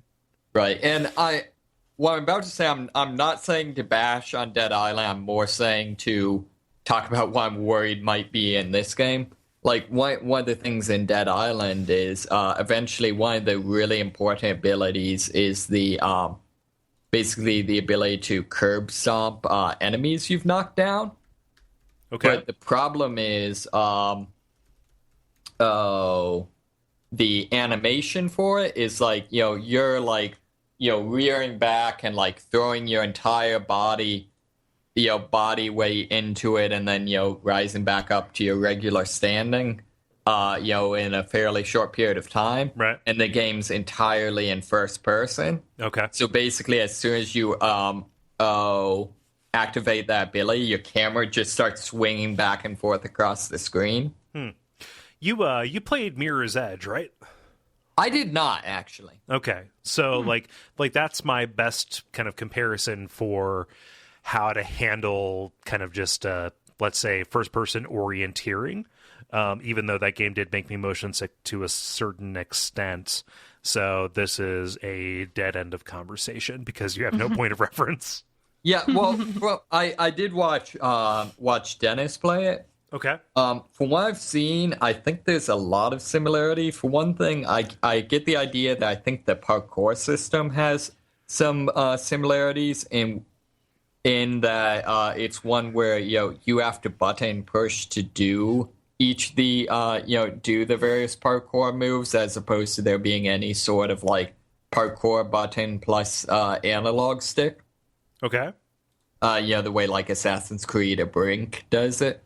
Yeah. The other thing is, they do the thing where they, do animate like your arms and legs. And they do the thing where, they put they have a, kind of heads up display dot right in the middle of your screen to allow you to orient it. Okay. So they do some things. The arms and legs things does a little bit annoy me from a story standpoint, just because you start out like dressed in sort of like this low-key tactical gear, so like looks like like a denim jacket and like some canvas fingerless gloves and so you're a drummer. Yes. Yes, stuff like that. And then like early on, the character's like, oh, no, you need to get some clothes that are appropriate for parkour. And then you end up in, like, a T-shirt. It's like, no, this is totally less practical for parkour. Yeah. or being attacked by zombies. Let's hit up a J. Crew and an Ed Hardy. Huh. So yeah, so far it seems like a legit game. This is going to sound like kind of a condemnation by faint praise or whatever. Damnation by faint praise, but go ahead. Yeah. It seems like they're at least trying. Mm-hmm. So. Yeah. Well, I mean, so is the combat good? Because I remember the combat in Dead Island being super frustrating, at least as far as, like, I am swinging a pipe, but I'm only hitting what the crosshair is on, not anything that's in the path of the melee weapon as it swings. I don't know, just because that's actually one of the apparently few problems I didn't have with Dead Island. Oh, wow. Like, that was never really an issue for me. Huh. Were you playing on PC? No, I was playing on 360, but just like, if I'm swinging something, I should hit shit in an arc. I shouldn't just be like laser focusing my pipe on something that is directly at this one pixel in front of me. Yeah, I jabbed know. with it. Maybe some of it is just with mouse being an easier pointing device. Maybe I just tended to aim very directly at something and just never noticed. But even Never tried to use that strategy. So But maybe even I still, just got lucky. like a zombie combat thing, like it's like crowd control. So you'd expect like swinging a larger implement shouldn't just do more damage; it should let you affect a wider arc in front of you. Sure, No. I suppose that makes sense. For what it's worth, I know they have like the ability to get a whirlwind attack this time around. Okay. So at least there is some ability for that. And can you shoot beams out of your blade when you're at full health? Yes, Okay, cool. you can. All right. That's all I needed. These games in general have always had kind of a weird relationship with realism. Okay. In that, particularly like Dead Island really wanted to be a gritty zombie game, and like overall the storyline itself was fairly serious. But then you get like all these bizarre super science weapons where like you hook up like a car battery, some laptop parts, and some wires to your club, and when you hit someone, it like throws them 30 feet with like Star Trek force. So yeah, that's apparently still in, although I haven't seen it yet. No. I don't know, like my overall feel right now is your weapons just don't seem to do enough damage. Right. Well, they're expecting to avoid conflict more than deal with it. Right. Much like my life. Yeah. The other thing is I think it kind of, I'm assuming it will ramp up. Mm-hmm. So. Well, like it's got like a skill tree and shit, right? Like you're able to like allocate points to kind of complement your style of play.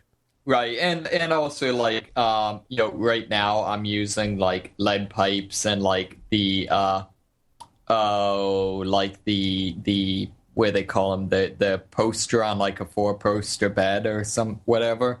Yeah, like your doorknob. Yeah. Yeah. Like I'm just using like random stuff as weapons, where eventually you get like legitimate clubs and katanas and crap like that. Yeah. So yeah.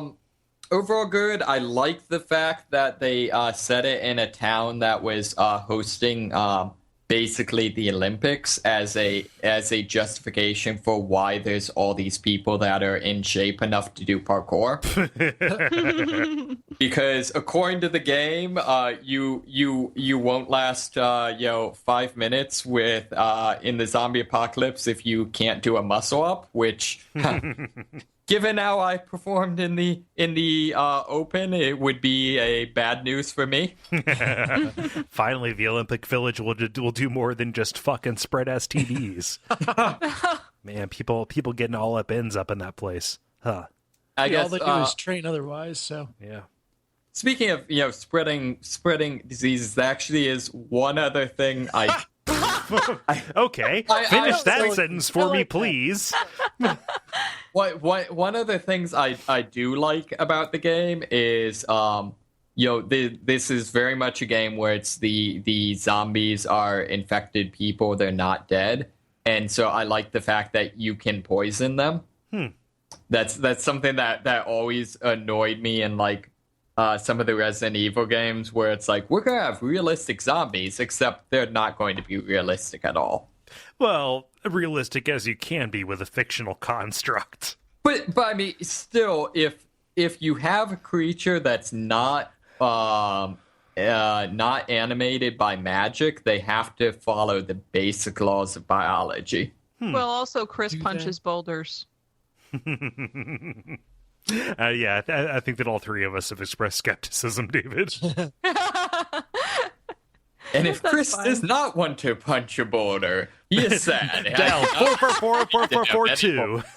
Well, he has many problems, and I don't want to talk to him for other reasons, at least by the time of Resident Evil 6, but we don't need to go there. See, but in Resident Evil 6, he gets gets overtaken by what's his name who punches bosses. Alcohol.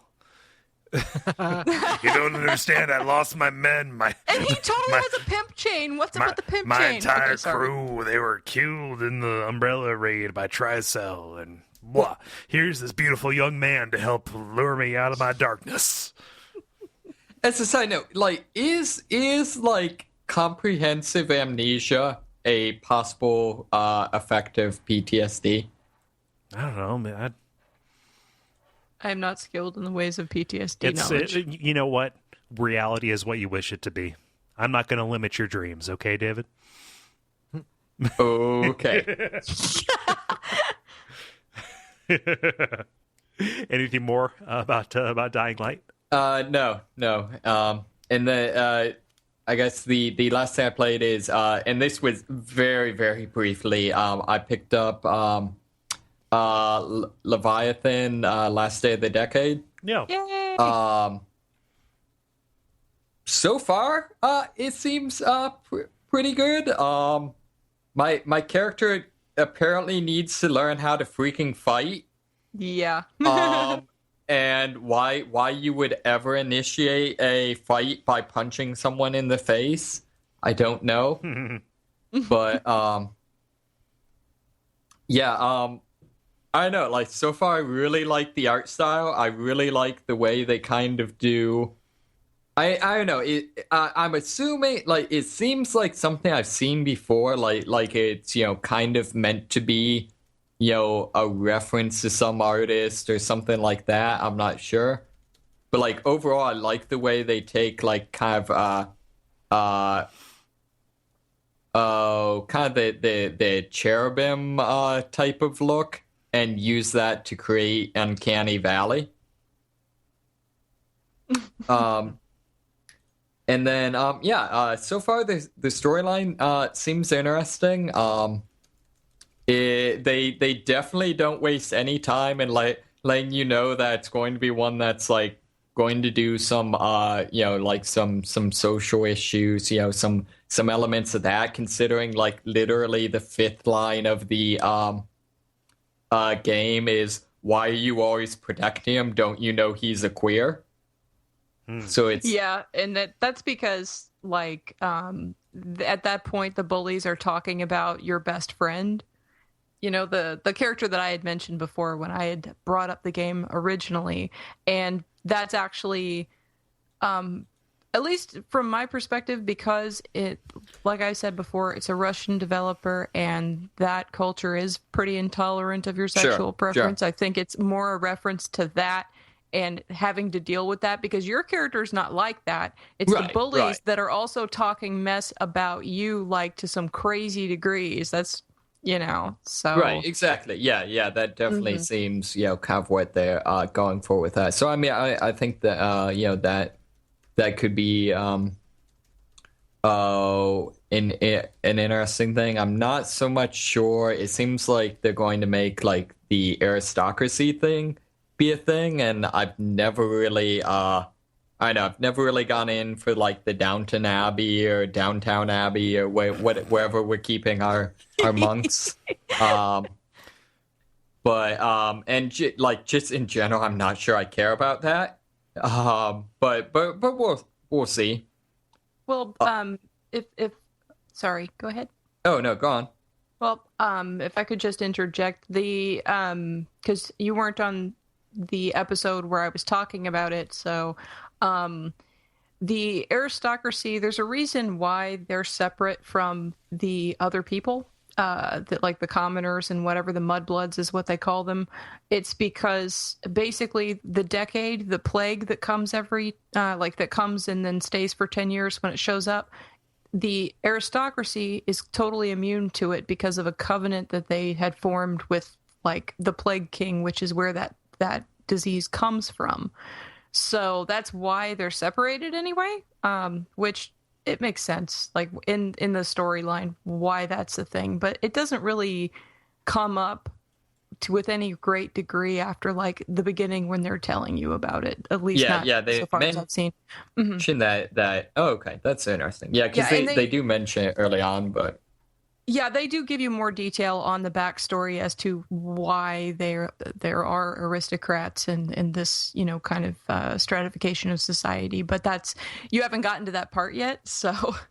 Right. Okay. Fair enough. So both of those seem like seem like they could be some some interesting story beats to explore. The other thing I really kind of like is that it's like steampunk cyberpunk. Mm-hmm. It's like I know, like speculative future history. Steamberpunk. The history of the future that never was. But maybe will be. But maybe will be. No, so like, yeah, so it's, it seems to be set in some sort of like, I don't know, like, Elizabethan or, some sort of pasty time, old-timey thing. It feels like something that I don't have reference for. Sure.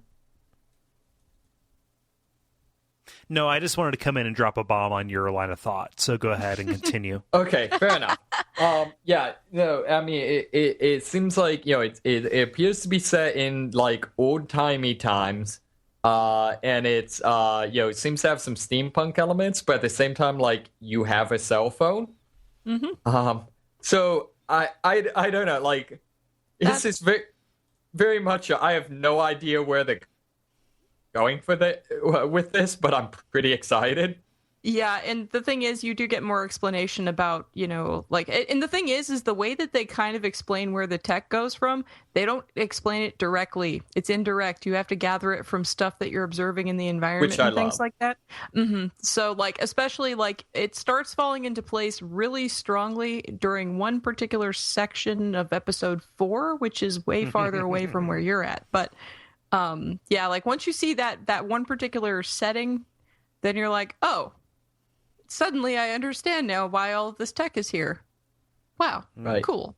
So the other thing I kind of like is the very bizarre and like pseudo direct, or like indirectly direct way they introduce the occult elements, which is like you start out with basically like a Ouija board type thing in your inventory that your father gave you so you could become a sorcerer, apparently.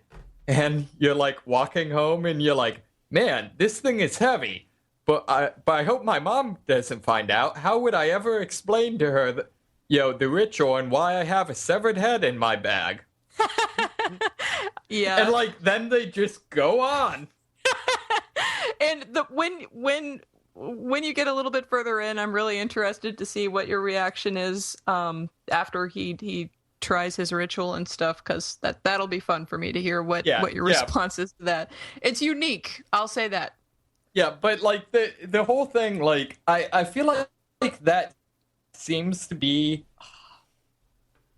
that seems to be every storyteller has their style, and it seems like one of the big like stylistic things I'm at least early on seeming to see is just their kind of way of being very direct in dropping various plot points, and particularly various weird plot points, but at the same time providing no context or explanation and using that to at the same time be fairly indirect. Mm-hmm. So I'm pretty excited about this. I'm glad. I'm glad that you're playing it. Yay! Makes me happy. Cool. Let's see here, Jala. What have you been playing? Okay, I got lots of stuff. Okay, so first thing I did was I 100%ed her story. So I'm not going to talk a whole hell of a lot about it because you've already done that, but I will say a few things. The manner in which that you engage with the database that you're searching in order to uncover the story is basically how my brain works. I put that in a tweet at one point. You see the thing that's in front of you, you pick up on some keyword or concept that catches your attention, and then you wander off somewhere and see where it leads, and then lather, rinse, repeat. Eventually, after enough tangents, you do get back to the original point, far more enriched than when you left, but you just kind of meander off somewhere without any real direction. You're just making your own direction as you go. Yeah. And I like that the story is so indirectly told, but requires you to actively pursue it. However, it does get tedious after enough videos in a row, and I found, because of how I particularly do stuff, having enough repetition, and I need to do something else, anything else, I don't care what it is, just not that, like give me variations. So being me, I get bored with it, but that's just because I'm the way that I am. So I had to stop and then come back to it at another time, because I was like, okay, session over. I need a break from this particular activity. So even if it's interesting, even if what I'm uncovering is interesting, because it was, I still needed to stop just because it's just too much repetition of the same thing. So that's my question for you. Like, when I saw that you 100%ed it, like, that doesn't seem necessary to me. Like, once you kind of formed your operating hypothesis for this, like... I got the message long before I got all the rest of the videos, but you have to understand, though, that, like, another thing that I do, though, is that, like, if I'm doing something and I'm interested enough in it, because although I didn't really like... like, I needed to get up and take breaks from it. It's not that I didn't like it. I just needed to take breaks. Although that was the case, I was interested enough because the subject matter was something that is, something that I've harbored interest in, for other reasons, because of, independent projects I'm, got boiling in my brain. And so you fail to understand how thorough I get, Kole, when I do things. Right. But so, I just I even played the game in the recycle bin, which I didn't even understand. Like, I there was a game in the recycling bin on the desktop, and I went in there, I'm like, what the hell is this? And then I had to try to figure out what the hell it was and how to play it. So, but at what point does that thoroughness become detrimental to your experience of the entire thing? At what point did you stop? At what point did continuing stop adding value to this pursuit? Here's the problem. I would have not been satisfied without actually seeing everything. Okay. In this particular setup, with the way that this game is and how it's indirectly told, I would feel like, okay, at some point, there's got to be something else in there that I'm missing that, may further enrich this even more, because you never know when just like a couple of lines make all the difference to your understanding of a thing. Mm-hmm. So for that reason, I continued on and was like, you know what? In for a penny, in for a pound. I'm already in the middle of playing this thing. I'm going to see everything, damn it. Okay. So I did. It's funny because, like, I got to what I consider to be the truth of this game at about 50% of the database explorer. Yeah, so did I. But I was like, I want to know more about this thing that she mentioned over here. Is there anything else about this? Okay, what about this? And so I kept... That's how my brain works, Kole. No, I understand that, but I did the same thing up to about 75%, because at that point I had no further line of inquiry to pursue, and I was taking copious notes, like mind maps and webs and shit. Oh no, I didn't do all that. I just like put random words like in a non-specific order on a piece of paper, and then cross them off as I search them. Jala, that sounds like a death march. She's not disagreeing with you. I know. Okay. Cool. For him, it might be a death march. Well, for no, me, but that's I how guess it is. I guess what I'm saying is, at what point did the returns diminish? I don't know. Because like so much of the story that this game presents to you kind of seems to be a bunch of like marginally redundant things to say roughly the same thing to you, depending on which angle you arrive at it at. You also forget that I'm also very interested in people as a general rule, and so to observe her doing whatever it is and seeing even just small responses to the lie detector test 50 times or whatever, like that is still interesting to me to see. If it's only like a couple of seconds, okay, great. Well, then I've seen it. I can move on. So I don't know. I guess I sense. Don't argue with me about my brain. No, I'm not arguing with you about your preferences, but like just to, like the overall opinion that you come away from this with. There's a scenario where somebody could say, "Man, I 100% of this, and boy, did it suck." And it's like, if you stopped at 50%, it probably would have felt really good. Oh no, like if I had before 50%, before 25%, I was like, okay, I need to do something else now. So it's not about like, okay, now that I've gotten to the conclusion, I am satisfied. No, like I want to see everything. I want to feel like I've gotten everything I can get out of this game. So I'm going to keep going until it is done. Mm-hmm. So I'm not a perfectionist completionist about a lot of things, but in certain things like stories or things that I'm trying to find information, or particularly this kind of a subject matter, if it wasn't the particular subject, like if the reality, the end result, the situation, the point, of this game wasn't what it was, I would not have stayed for all of it. I would have been like, okay, got it, cool, and then uninstalled it, moved on.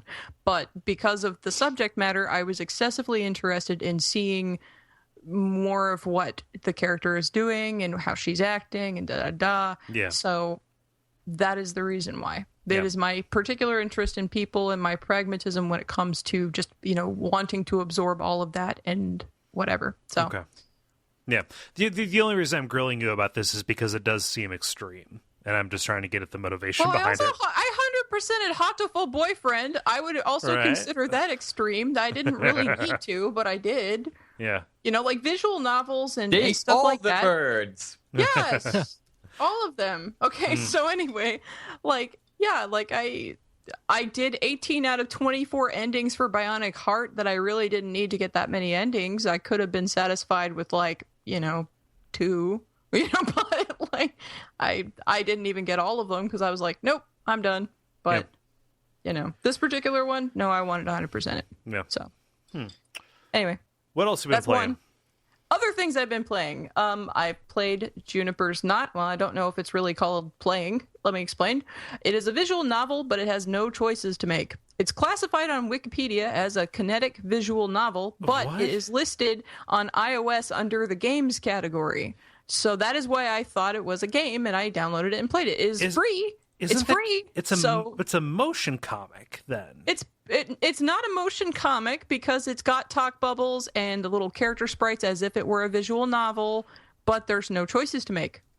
So no paths, no nothing. Nope, nothing. So, but the story is actually it's nice, it's fun, it's quick, it's a free game or novel or whatever you want to classify it as. Then again, Dear Esther doesn't have any choices either. You just absorb it and walk. That's all you're doing. Sure. So, it's the same kind of thing here. So I'm like, okay, if we can say Dear Esther is game-like, then this is also game-like. Whatever. I'm moving on. Okay. I'm not going to argue whether it's a game. Stop arguing, Kole. No, I'm not arguing. I just wonder, something that is literally a sequence of images and words versus an environment that is put in front of you and your choice to engage it and the level of detail in which you choose to pay attention. But it's set up the same way that a visual novel's setup is, where it's got the characters talking and reacting to each other with the talk bubbles that you have to push the button to make it go forward, and then the scene changes and whatever. It looks like it was made in a visual novel game making engine. I've recently been told that everything I think is a visual novel is just a Japanese adventure game, and I am not I am not a purist senpai. So my opinion of this is thus completely degraded. So continue. Well, anyway, I'm just going to talk about the actual thing now. Okay. So the story opens with a boy who has run away from home and lost his way, stumbling along and eventually coming across an imprisoned fiend. And it focuses most significantly on the interaction between these two characters and the stories that they tell to one another about their past. Because the boy doesn't know where he is or how to get back home or whatever. And then the fiend is trapped and can't get anywhere anyway. So he just decides to just stay there, and they just start talking. And they use their wit and their memory to help each other overcome their respective obstacles. It's a little slow to start, but it gets more interesting as they continue interacting, because then you start to get into particularly the fiend's head and see what she's thinking and, reacting with as everything progresses. I can't really say much more about the story because it is pretty short, but I will still say that I do recommend it. It is interesting, and it's better than some of the gamier, visual novel-y, adventure, whatever the hell games that I've played lately. So it has nice art. It's free on iOS, and it's cool. So that's another thing I've done. Cool. I will skip one of them because there's I have only played a little bit, but I will talk about the thing I am more excited about this week, which is Abyss Odyssey. Oh, it's so good. Yay! Somebody else is on my side. Hooray! Okay. It's created by Chilean developer. Okay. Yes, good. my side. You're on the other side of the fence there until you play it. Until you play it, yes. Okay. Until you play it, you are not in the club. Exactly. Okay, so it's created by Chilean developer Ace Team and published by Atlas for Steam, Xbox 360, PS3, and PS4. Ace also created Xenoclash and its sequel. Abyss has won several different awards and has overall received positive reviews, though there is some critique of certain gameplay issues, which I'll talk about in a little bit. It's a two-dimensional, side-scrolling, rogue-like action-adventure game that can be played solo, but is best balanced for two-player co-op. I've played two separate games with Micah Wheeler and Tanner Wolf, two different listeners, putting in about 7 hours so far with more time planned, and apparently David and I are going to be playing. There are online and local co-op modes, training, versus, and PvP modes. There's also a nightmare difficulty available. The developer describes it as Street Fighter meets Super Smash Brothers. Polygon describes it as a roguelike platformer brawler fighting game, as it borrows elements from several different genres. It can sound like that can sometimes be kind of worrying if you just borrow a little bit from a bunch of different sources. But in this game's case, although it's rough right when you first start playing, before you have special moves, it does smooth out once you unlock a few moves. And that doesn't take very long, particularly if you're playing with somebody, because it's easier to get through that first rough patch. That's what you mean when you say that it's balanced for co-op at the start, right? Yeah. It really is, because once you unlock a few, because it's one of the I'll talk more about it in a little bit when I get there, but one of the downfalls about the gameplay is that because it's meant for you to have all of these different moves and then tailor, you can put like bonus stats on all of your different moves depending upon your particular play style. Although that is like how it plays, and it plays well that way, it does not play so well when you don't have those moves, at least in your repertoire somewhere. So because of that, right at the beginning, until you hit like level 4 or 5 and start unlocking more moves, it's pretty tough because you're trying to get accustomed to the controls and how it plays kind of brawler Street Fighter-y. Then you're also don't have all of the moves available to you. So if you're trying to solo it right in the first little tidbit, it's doable, but it's rough. So I would say anybody who starts it and goes, oh God, give it a little bit of time, like get to like level 4 or 5, and then it'll get better. Yeah, definitely. So of note are the aesthetics, which are based on, to a certain degree, on Art Nouveau. Since I love Alphonse Mucha, which is a prominent Nouveau artist, it's no wonder that I like how it looks. It's not just the character stills and the menu art either. The entire game is really gorgeous. So the story. In the year 1890, a warlock sleeps below the earth in the titular abyss below Santiago, Chile. His dreams have begun seeping into reality, and the town is besieged by nightmare creatures emerging from the tunnels leading down into the abyss. The only way to stop the invasion is to travel downward and kill the warlock. You begin by playing Catrienne, who is a mysterious woman who has ties to the warlock and is on a mission to destroy him. She says she is just another of the warlock's dreams. There are 2 other main characters that you can unlock as you continue to play the game, and all of the individual main characters level up independently depending upon how much you play them. The game focuses predominantly on the play itself, but there are deeper story beats hidden away as optional unlockables for the lorehounds. So it does have lore in it as well. It does focus a lot more on the gameplay.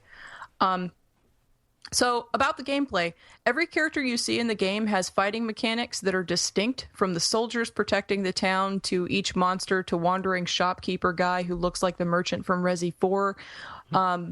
Each enemy encounter feels like a cross between a fighting game and a brawler, with rewards for timing blocks and attacks properly.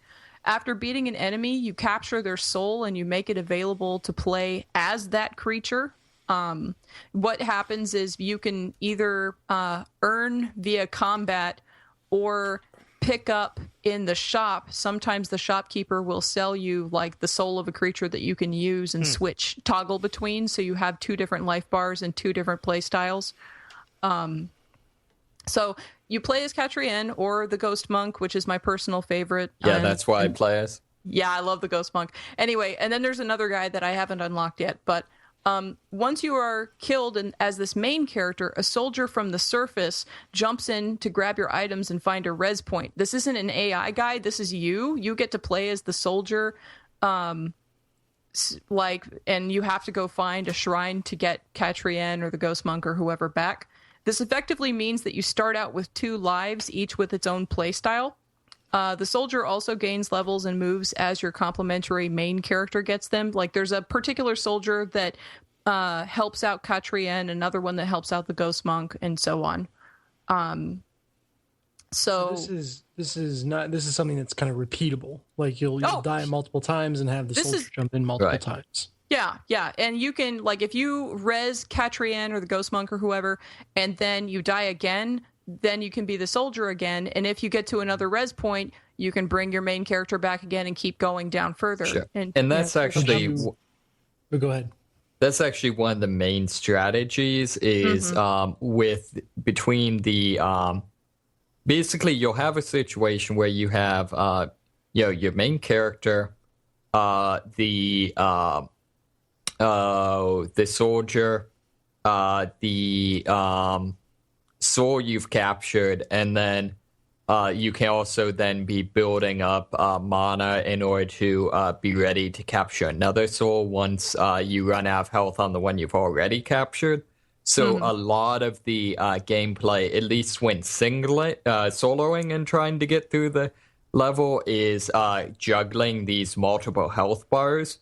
And so, basically using them as, almost like consumables to be able to make it through the levels. Mm-hmm. And all of the levels are procedurally generated, so the maps are never the same, like the difficulty levels and everything. They're all different every time. The overall Abyss map leads downward from 3 different points in areas around Chile through a series of levels that are classified as easy, moderate, and hard. There are also several question mark rooms where you play as, like, you get to play as an enemy character, and if you beat everything in that room without dying, you actually get to, capture the soul of that enemy and use it in the next level that comes after that and thereafter. There's also a single golden treasure room that doesn't only just contain like a ton of loot, but there's also like some kind of a fountain that you can throw money into, and I don't know what it does, but there's a soldier guy next to it who says that the effects take time or something like that, but a wish will be granted or something. I don't know. I got to that treasure room, and then I got to like the warlock when I was playing with Tanner, and then we died, and then I never found out what the room did. So, because that, in my playthrough that time, the loot room was right above where the warlock was. Oh, nice. Anyway, there are boss rooms where at the end of the level you fight shadow forms of yourself or bigger, meaner, nastier bosses. Those usually give you new moves if you don't have all of them, or they give you weapons or items as presents. Some of the walls in the levels are breakable, and some paths require certain types of weapons like ice weapons or fire weapons to get to. Another feature is that you can buy camp tokens to set up at res points, which not only give you a save spot to load from if you die further down, but also grant you a number of AI-controlled soldiers to follow you along with you and fight alongside you until they die. And there's levels of camp tokens of increasing cost. There's 3 levels total, and the more, the higher the level, obviously, the more soldiers you get, or the stronger. I think it's more like number of soldiers that you get more of. And they seem to cost a whole hell of a lot of money until you hit about level 10, and that's when they start getting to be more manageable, where you can probably buy one every run if you're doing well. So yeah, technically, like the in-game justification they give for that is that by buying the camp tokens, you're providing money for the soldier's family if they don't make it out of the abyss. yeah, exactly. And that's that why is- they're willing to go with you. Yeah, and that's actually something that they mention on the surface. Like if you're walking around in Santiago or something, like one of the soldiers will tell you that. So, Have you got into the mariachi skeleton yet? oh yeah, I've seen that guy. Have you gotten to the violinist skeleton demon guy? I got to him once, and I was smart enough to not talk to him again. Oh no. Okay, so there is a violinist demon guy that says, "Hey, I'm trapped. Can you like take this thing from me and then I can be free?" And of course, you know what David's referring to is, hell no, I'm not taking your thing. Go away, demon. But I was like, I know what I'm supposed to do. I'm totally going to take this thing, and then he's going to come try to kill me. And sure enough, that's what's going to happen. So now every time I load my map, he's like, you take it. It's like, oh, by the way, whoever takes this, I'm obligated to come and try to kill. Like, it's not even like a mystery. He's just straight up like, No. just so you know, at some point, this is going to be a thing. yeah, dems to breaks. Thanks, dude. You know, and he goes off. So, like, basically, after you, like, if you choose to free that demon guy, which you don't have to, but if you do, then, like, a violin shows up on the levels that he is going to come after and try to kill you. So you can actually see that on your map as well and be, like, forewarned. I have actually not had the opportunity to be in one of those levels, because you know me, I'm the same person who's like, oh, it's the monster in Amnesia. I'm going to go run after it and see how it kills me. And then like it disappeared and I got sad. So like, you know, same thing with like the violinist dude. Oh, he's gonna kill me. I gotta go see what he's gonna do. But I haven't actually gotten the chance to see him yet. So more on that later. So combat-y type stuff, that's the thing that it's gotten the most criticism for, because it is like a hybrid thing. Aside from the learning curve for the combat, double jumping on walls can sometimes be sticky because you sometimes need to run directly, like forward, be pushing forward into the wall and then double jump in order to actually latch onto the ledge at the top. So sometimes that can stick. It doesn't do it all the time, but certain parts it does. The hitboxes for grabs and throws can also be tricky, but are easy enough to account for after you've played for a little bit. Like the ghost monk that both David and I like playing, has a couple of different grab moves. So, you know, like that kind of becomes important for that character. Combat seems clunkier at first, mostly, again, because it's designed for you to have all your moves. Another unfortunate thing, at least in my book, is that there is a community-based unlock system that requires you to play the game co-op with friendly fire turned on in order to contribute to the overall unlocking of stuff. Yeah, after a certain number of players defeat the warlock in that state, new phases of the game are released. Now, the problem is that I don't know what the status is and if all of the unlocks have already been opened or if there's more that need to be done. I have no idea. As I understand it, it's more of a continuous development thing. Oh, okay. So this is like the mechanic they're doing for that. So it's like every couple months they release a new thing. Okay, well, I can tell you just from like a very brief play with Tanner where he's like, but we got to turn the friendly fire on. And I'm like, no, dude, don't do it. And he's like, but it says I need to put the friendly fire on. So he puts the friendly fire on for his first playthrough with me. And he plays like, you know, 2 battles and says, fuck this. And we go back out and we take it back off again. Like, nope. So you're making this sound like anime South American Street Fighter Spelunky. Is that accurate? I would say anime, not so much. Yeah, it's not. Okay. Like it is extremely Art Nouveau. Like your character, the fencer lady, is straight up like a Gibson girl or whatever. Yeah, but No, the game, when I played through with Tanner, one of the first things he said is, this is really Soulsy. Like, I really like this. And the more he played it, like, we played one session for like 3 hours straight. And when he first started playing, he's like, I don't know about blah, blah, blah, blah, and was making, commentary. I'm like, no, wait a minute. Wait a little bit. Let's play a little bit more, then you'll see. Just, and as he unlocked his moves and stuff, and as he played more and got the hang of it, then he was like, oh, hey, this is really awesome. I'm liking this game more and more the more I play it. And I'm like, I know, it's really cool. Like, Was he using Soulsy as a pejorative, or was that something that he started saying once he started getting the game? Once he started understanding the game, and once we got to some of the harder, lower levels, like at one particular point, we were at a level right above where the warlock was, and there was a block, and this block had spikes on both sides of it, and it was on the platform across a chasm that you had to get across, and it would only go up and down like if you were right up on it. And so like it was this terrible mean thing that you have to time it just right, otherwise you die. And it's like right before the warlock, and because it's procedurally generated, it's not like they set it up that way. That's just how the dice came out that time. So like there's certain areas where like some of the generated content is really rough, really tough stuff, especially of course in the harder levels. But no, he in some of the aesthetic, some of the concepts behind it and everything, Tanner was referring to all of that. And then, some of the play style stuff, he was referencing Dark Souls for those things and liking it for those reasons. We're coming up on time, Jala. I don't mean to cut you off, but I want to make sure that we end sometime before midnight our time. Are there any kind of final thoughts on Abyss Odyssey before we move on to our next host?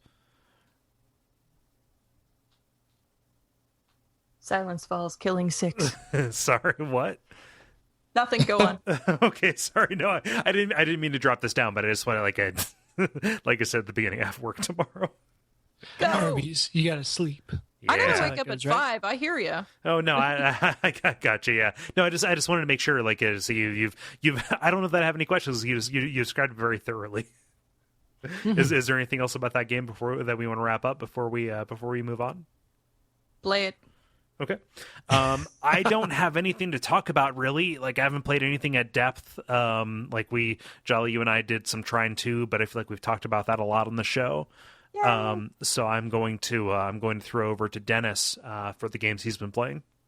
Yeah, which I haven't been playing much in the way of traditional games. I mentioned I've been watching the International for Dota 2, and that is some crazy black magic going on the screen there. Like, I don't understand any of it. I know people get very excited at points, and that makes me excited too, and it's fun to watch in that way. And so I feel like I'm just getting to the point where I can like distinguish who's on what team, and that's helping. But I'm very intrigued, and it just the feel of it is very, very similar to watching a normal sporting event. Normal. Yeah, it was quote unquote normal. So yeah, but it's kind of made me blur the line between esport and sport in my mind, just because the kind of zeitgeist of what's going on is very, very similar. So yeah, I'll probably continue dipping in on that. I think it goes on all week. I don't think I'll play it. I would love to, but the games go, I think, 40 minutes on average. Just about. And if one person leaves, they screw over the entire team, even in casual play. And I think having that burden of responsibility to like be there and be present for 40 minutes is a bit more than I can commit to in a game right now. So yeah, from what I've seen, unless you are like competitive level play, you pretty much play the play NPCs. Really? Huh.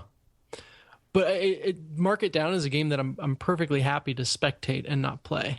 Yeah. And I don't count that against it at all, because it's been a completely enjoyable experience to watch, even though, like I said, I'm kind of just starting to get my footing as to what's going on. Are you watching games with kind of like commentators, people who are explaining kind of what's happening? Or... Oh God, yes. Okay, yes, cool. Yes. I would know even less than nothing about what's going on if that were the case. So yeah, I've just been going to Dota2.com/watch, and that seems to have kind of the official stuff going on.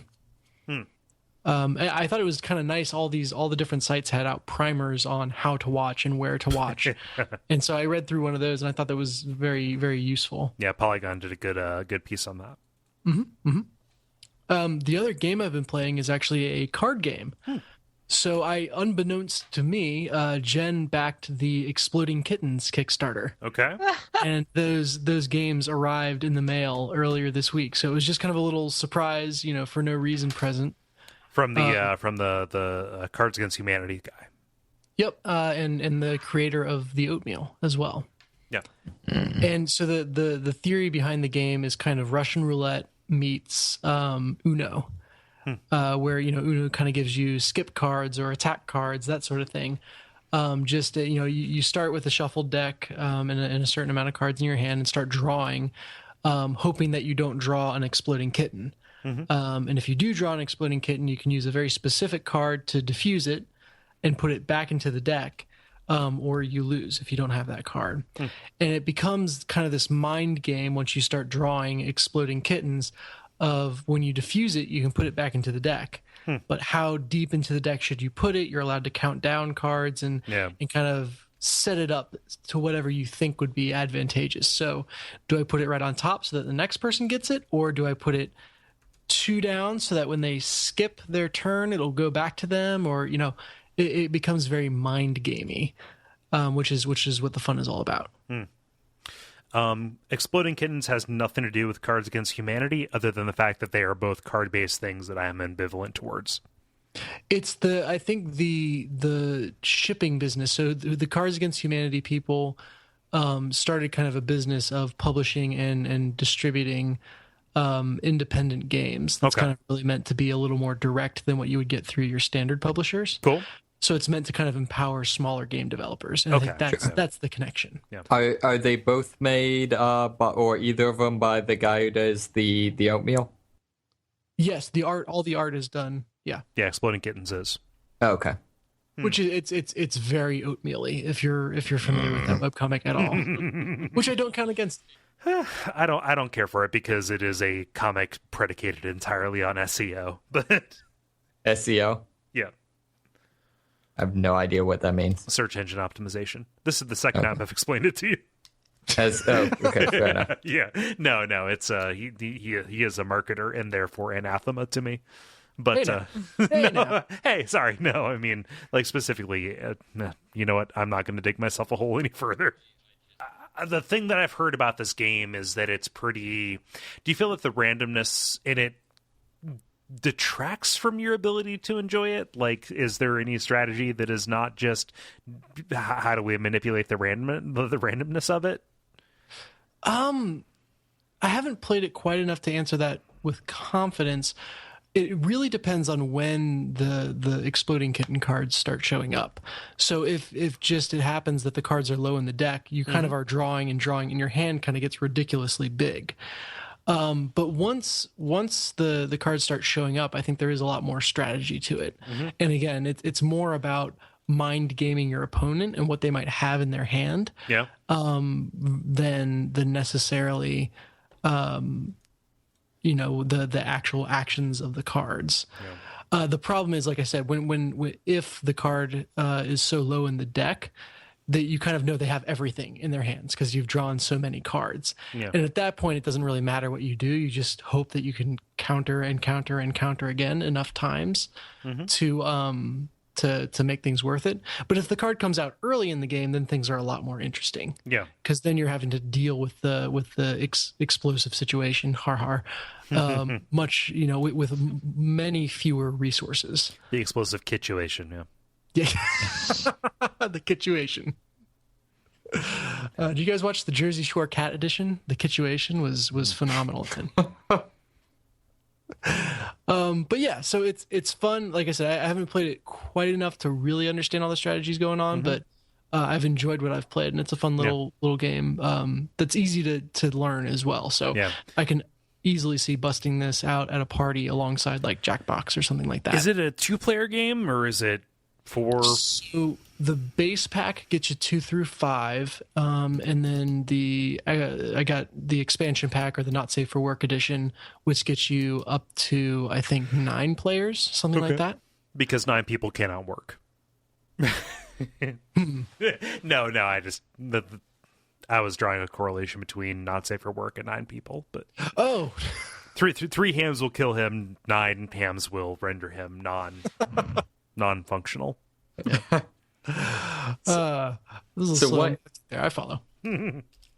So what someone on one of my friends on Facebook, I saw just the other day, got this game, and apparently when it arrived at their apartment, they finally got it along with a note saying, "Note, this will get to you much faster if you stop receiving packages that say exploding in big letters on the side." You know. Yeah, that's really funny. Yeah, that's why nobody's received an Anthrax CD from Amazon in the past 13 years. Yeah.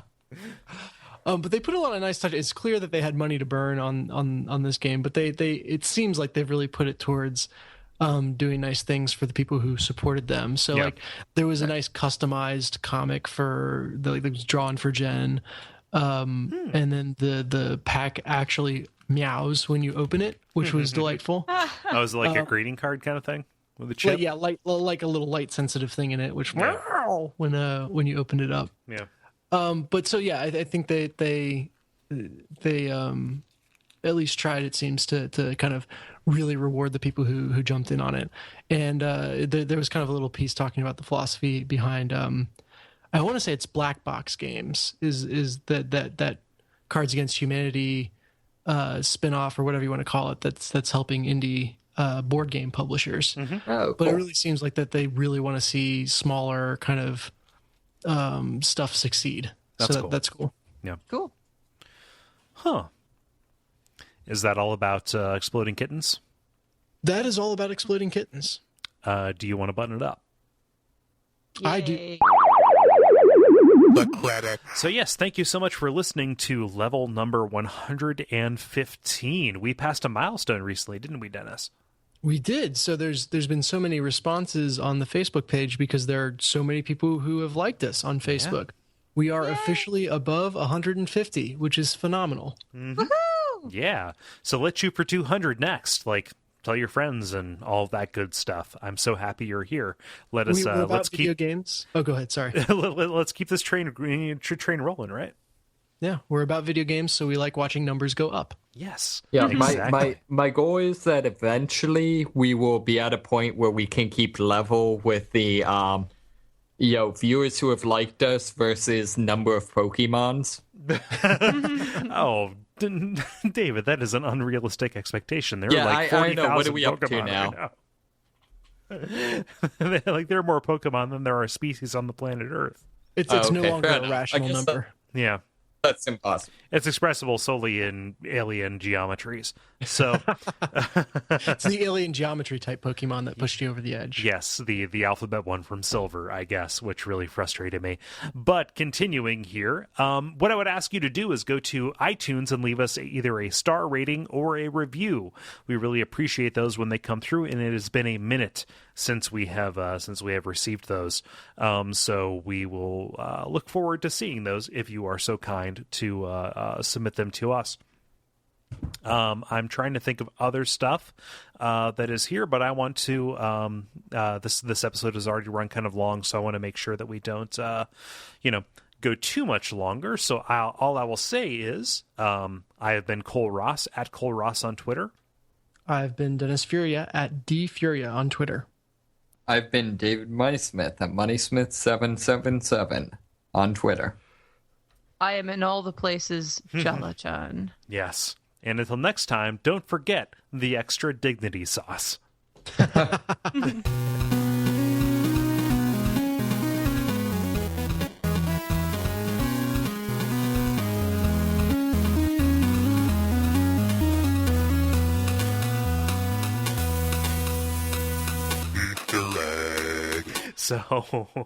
So yeah, all 4 titles that I mentioned at the kind of the start of the episode, those are the only ones I had.